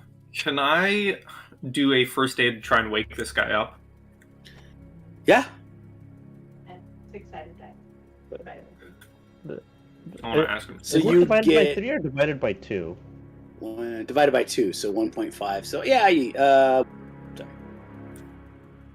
Yeah, I just rolled a 1d3 since it was just a 6. Oh, I'm sorry. You rolled 1d3, then a 3. I'm sorry. That'll work too. My apologies. No, Okay. You're good. All right.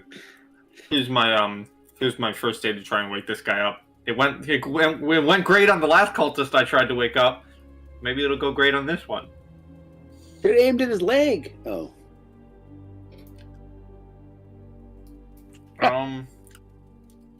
No, I'll spend he's 5.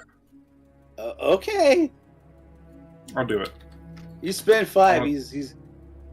He wakes up and he looks at all of you and he goes, "Oh, I just grab his collar and get in his face and say, I grab him with both hands and I just lift him up by the collar, and I just say, You better talk right now before you end up like your friends here. I'm not on duty, so I can hurt you if I want. Go ahead and make an intimidation.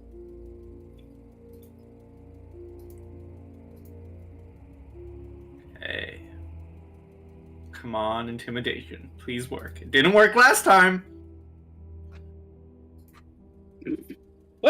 Hey, there you go. Well, he's like, it's too late. You're going to...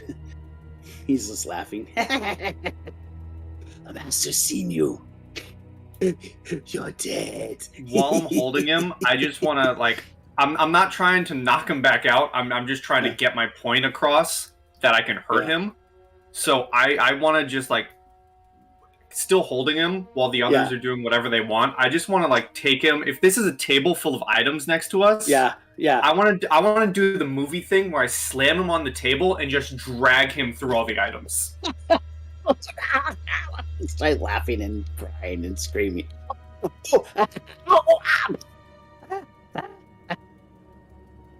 And I drag him through, and I just say, "God damn it! You tell us why you were here." This is the holy place, the home of the Chakotay, the spirit of many faces, and he will feast upon you, and you will be his prisoner forever. Does that fall into what I saw in the basement in the vision? Sorta. I mean, you didn't get it just was like this vaguely shaped thing kind of crawling around. He says this, and at mid laugh, can I just, because I imagine he's weak enough, can I just reel back a fist and knock him back out? Yeah. Oh, falls over. I just look at the others. Flame. Yeah, I just look at the others and say, Yeah, I want to turn. Well, I just look at the others. I drop them after knocking him out, and say, Listen, what he's telling is the truth. I can explain in a bit, but we actually do have to go now. We do, and we need to talk about some people who are turning a blind eye on the law enforcement. So, you may know a name or two, but we can talk about that. We have to get out of here. I'm gonna start moving myself back towards the door. But I'm taking this, and I hold up the like I think it was like a chanter, like a shaman stick or whatever that I've been using. But I'm like, I'm taking this. Like, this belongs to me now. This is mine. I'm the captain. Yeah. You take it. You guys can head out. There's, like I said, there's furtive glances from some of the apartment buildings on either side, but they quickly close their curtains and just try to keep to themselves. Despite the sounds of gunshots, luckily the streets seem to be relatively, it's late afternoon, but so, and of course remember it's still kind of snowy and everywhere, so it's not very heavily populated with foot traffic because of the cold weather. And you are able to get to Dean's car. He's able to drive you back. He's able to drive? Well, whoever wants to drive. I guess Thomas. Right? Yeah, as I'm like stumbling towards the car, I'll just toss Thomas the keys. I got it. No, whoever wants to drive. Anyone on the drive. Oh yeah. Can I make sure Can I make sure this guy's dead? He's seen all of our faces. He's not. He's not dead. He's unconscious. Yeah, that's why I want to kill him. All right. He's like, since he's knocked out, it'll just be like a coup de grace. Yeah. All right. Not the first time you've killed someone to keep a secret, so And I'll make sure that like Tommy had left or looked away, and then I'll follow quickly after. As soon as the paladin's not looking. Yeah. No problem. You're like, wait, I forgot something. Just come back out. Oh, never mind. So you make your way back to the residence of. Well, I don't know where you guys headed. Sorry, I'm assuming things here. What would you like to do? I, as Thomas Masters driving the car, I'm not going to bring us back to the hotel, because that's where our friend was murdered. I will, however, stop somewhere where we can get, I'd probably drive to any, hospital to drop our friend at. We could, or remember Dr. Adler has an office where he has his practice. He also has his own residence. He has a brownstone that he lives in as well. Oh, here in New York? I thought we all came from other places. No, Dean Adler lives in New York. Yeah. I didn't realize you lived in Manhattan. He's a local. Yeah. All right, well then I'll go to his place of work. Oh yeah, because you didn't know that because you weren't here. Yeah. You were busy running around the alley playing with dogs. Mm-hmm. So if someone tells me that, I'd drive there then. Yeah, I'll give Tommy direction as probably Woody and I are trying to support Dean in the back of the car. It's like the beginning of Reservoir Dogs. You're like, oh, you're gonna be okay. So since you and I are gonna have to do a solo, would this be a good place that I can split from the group? Because I can take the book. They can drop me off at the hospital, so I can get we can do that stitched up too. and everything, and then they can take the rest of the stuff and like take my car and go to my house and do whatever from there. Well, there you go. Original plan stays. I'll drop him at a hospital. Yeah. What happened? He fell. It was a wood carving accident. Anyways, tragic cooking accident. Well, actually, Dean, you have what's your credit rating? They know you probably with your credit ratings being as high as it is, and they get you in right away because you are a doctor, special courtesy, and this, that, and the other. So you're probably also going because you are probably in one of the better hospitals. Probably one of the more private ones. So, no problem. And that takes you a while to get him all. They take care of him. We'll take care of your friend. Don't worry about us. And so they put you. Don't worry. Plenty of bed rest and steak and cigarettes will make you feel much better. Anyway, so they a little bit of cocaine. Yeah, there you go. Gelato. I want to move your tonsils while you're here. No. Anyway, so you're in the hospital. The arrangement's been made. The maid lets you in, of course. Remember her name is Mrs. Garrett. She lets you in, and at the brownstone, so everybody is able to. Later, now by the time it's like basically time, maid makes you a nice meal, and is keeps very nosy with Violet. Oh, so tell me, Miss Violet, are you seeing anyone at the moment? No, I'm not. Is this normal? Is this the questions that you ask guests? Well, no, just you see. Oh, well, Dr. Adler doesn't really have anyone. His parents are long gone, and he really needs to settle. And he's just so committed to being a doctor. I just feel like he needs. Well, I was just wondering, maybe if there's a chance. While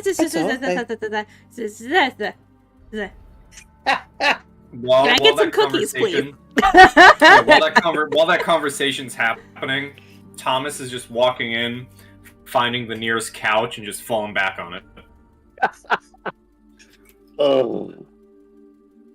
So you have a nice light dinner, and of course, she's like, oh, I'm gonna make. She's also making us dinner for Dr. Adler. She's gonna. We don't where he is and everything.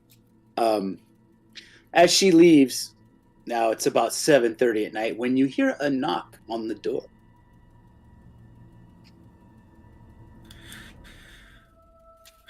I'll get up, and if there's like a peephole in the door, I'll look through it.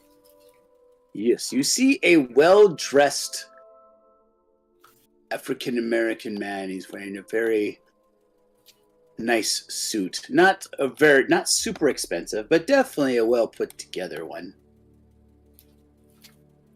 Do I recognize this person? You do not. He has a briefcase, and he has he has a briefcase. Well, that's interesting.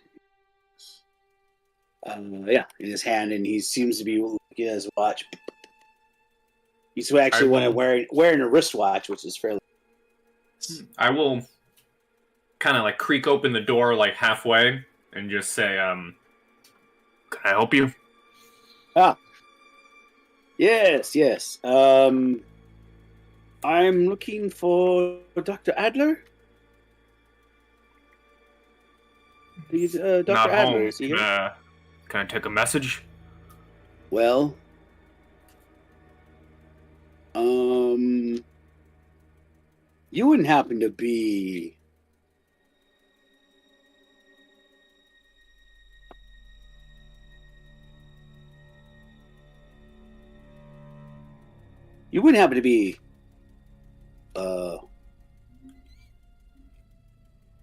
are you I'm sorry, are you Mr. Bradsby by any chance? Or perhaps Mr. Masters? I kind of squint at him and I say, what business do you have with those people? Here, and he starts to reach into his pocket. Like he's digging around for something. I let him, but like my back hand is hovering over my police holster. And he pulls out a business card. My name is Carlton Ramsey, attorney at law. My client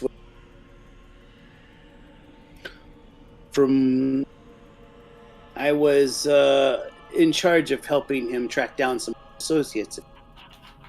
I was wondering if Dr. Adler happened to be one of the associates. I was hoping to speak with him. Did you say the name of the client? If you did, you cut out and I didn't hear it. If you didn't, no, he didn't. He didn't say the name of the client. Okay, I look at him. I say, "Who's your client?"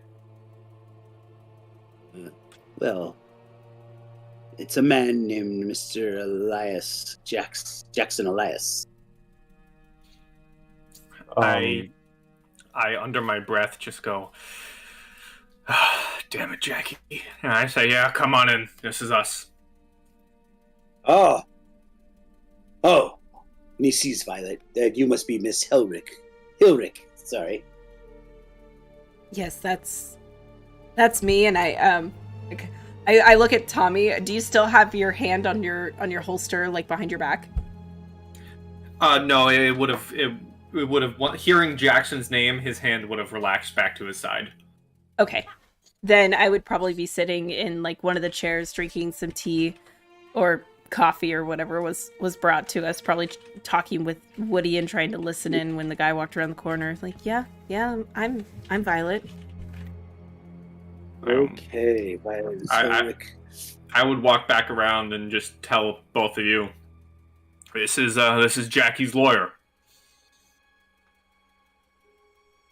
Yes, lawyer. I was Jackie's lawyer, and I know your names because he had instructed me. He had sent me a telegram instructing me to track down your locations. Told me you were childhood friends. Is this true? Right? This is just all too weird. Can I roll a psychology roll or maybe a spot hidden to see if he's up to no good? Yeah. Psychology. Got it. It's 51 success. Yeah, he's on the up and up. He apparently seems genuine in his concern. Look, where's Dr. Adler? Where I really need to. I need to speak with all of you, but this is his house, so I was wondering where is the owner of the house? The good doctor had an emergency call. We're waiting for his return at this time. Feel free to take a seat. We have some lovely cakes and some tea or coffee, whatever your preference is, and we can discuss things now, and when he arrives we can give him a synopsis. You can make a charm or persuade roll.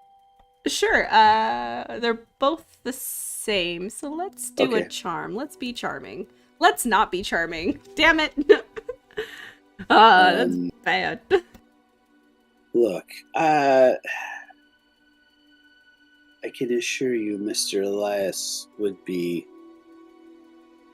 Mr. Elias is he's a good friend of all. I know he's a good friend of all of yours. I don't know what he was into, but it appears that something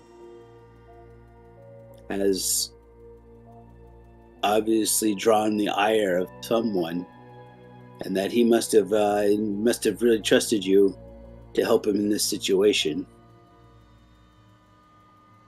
Look.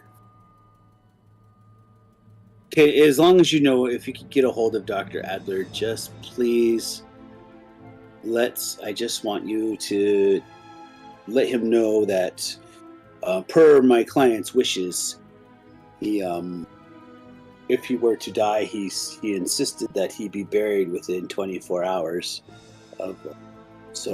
Anyways, I was able to get which the body has been technically released to the funeral as of this afternoon. So, anyways, per his wishes, after he had already bought himself a plot and everything, so we're having his funeral tomorrow. He specifically asked you, should anything happen, that you be there. He recently revised his will and testament, all your names were included. So after the funeral, we can meet at my office. We're going to have a reception there, and then I will read the will to you. It's tomorrow at 11 a.m. I'll be there. Great. Me too. All right. I hope so. Here, and he gives him his. It'll be at the Cathedral of St. John the Divine. Down on, up in Harlem. On Morningside in Amsterdam. or Amsterdam Avenue, sorry. So, anyways, with that, he bids you goodbye. Yeah, I'll show him out. It's funny, he's never mentioned you guys before until recently. And he's made this last minute changes to his will and instructed me to find you guys. People split apart. Actually, you were the easiest to find, Detective. The others two, apparently, no, they were. Oh. But I keep my really business my rather open. Well, being on the force. Mr. Elias did keep a lot of peculiar company. I'm sure some of them will be at the funeral as well. Well, goodbye, sir. Have a good evening. And you have my condolences. And he leaves. I nod my head at him and then close the door. Yep. Okay, now you have time to rest. You have time to do any kind of research. You, of course, probably regale your, like I said, you have those notes, the notes from Dr. Close's lecture. Yeah, I would I would begin telling Violet and Woody. Yeah, I'd be like, I'd probably start it off with, I wish I could explain this, but I really can't. While you guys were dealing with whatever you were dealing with, I was in Massachusetts. What? Wait. When? But a couple of hours ago. Again, I can't really explain it. But, okay, well, we saw zombies, so, magic is real. Oh, trust me, I felt it. And I kind of show them, like, my leg where I was bitten by the freaking dog. And I say, something was hunting me while I was still here in New York. Some dog made of, like, shadow. Apparently, I'm a wanted man, I guess. Something I do in the future pisses that dog off and sends it after me. So Violet, make an intelligence roll. After me. Intelligence roll? Okay. Yes! Fail. Something about that phrase. Dog made out of shadow. You're just not really sure. Reminds you of something from your childhood, but you can't quite put your finger on it. Maybe you'll remember in the morning. All right. Okay.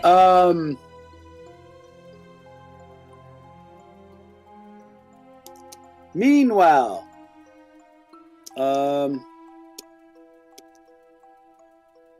But yeah, I tell them the whole story, I tell them about the dog, I show them the bite marks, I tell them, this mysterious woman saved me, and then somehow I was in Massachusetts, questioning a professor, and then suddenly I was back in New York, and, I do believe I saved your asses. Yes, you did. With that, yes. So with that, after everyone catching up kind of on what everybody did, you find yourselves ready for a nice Well, I know. Is you ready to retire for the evening? Later on, the maid comes back. The housekeeper comes back. Empty plates. Oh, Mr. Adler's in quite good spirits, I think. Oh, but don't worry. He's got and he has a nice book to read. A nice quiet stay in the hospital will do him good. Meanwhile, yeah, what do you guys want to do? You said we could research, right? Would I be able to research rival shipping companies to Emerson Imports? Yeah, you could go ahead and do your yeah, you could try seeing if you know anybody that's in the shipping business. You can make an educational, see if you know anybody that you could hunt down for information. What'd you get? I got a 41. Hard success. Excellent. Oh, yeah, you do know a guy. Oh, whoops. That's not it. You do know a guy. Oh, here it is. That's the wrong. Okay. So you got a hard success. You do know a guy that works there. Contact from your past, who has provided reliable information. You were able to using your telephone. Using your telephone, you are and calling around. You are able to find your old friend, an old guy who works at the main port, at the port authority, that can give you your information. He says he can meet you tomorrow morning and give you the whole rundown. He'll ask his people that he knows and make some inquiries and all that kind of stuff. Okay. So you'll meet him tomorrow in the. Meanwhile, you remember the Carlisle expedition, and I'm actually going to give you those handouts because I know. Who watched? I mean, it was a long time ago. You guys I know you guys had the first article. And as you're sitting there, you kind of all remembering some other stuff about the Carlisle expedition. I'm going to go ahead and give you all the public knowledge. Either you remembered it because it was kind of a big deal when it happened, especially living if you are a resident of New York, and it's basically common background knowledge. I don't know if you guys watched. Did you guys watch those videos I had in the Discord? I did. It was a long time. It was probably a while ago. Yeah, exactly. So this is the same. But anyways, this is the whole information about what the Carlisle expedition, which was specifically mentioned in the things here. Yes. Okay. So that you can also you guys kind of probably piecing it together. Oh yeah, I remember there was didn't somebody die? Oh yeah, didn't they? Yeah, I don't know. You kind of talk about what happened. You guys can look over that later, but basically, just remember the gist of it was that right.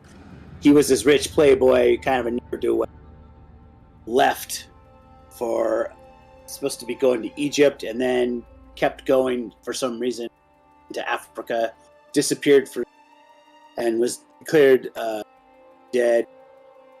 And then there were some tribesmen who rounded up and apparently were blamed for the murders, that they were murdered supposedly by some tribesmen and murdered and robbed basically, and they're all dead. At least that's the official story, right? But of course, here's Jackson obviously may have stumbled across something else.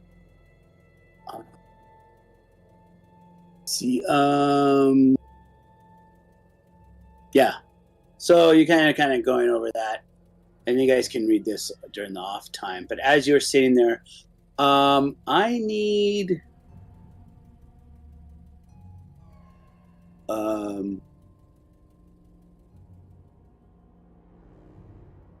I need you all to make a listen roll.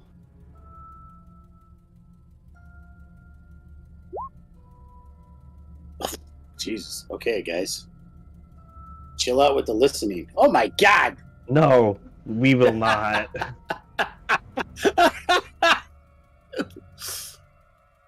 You,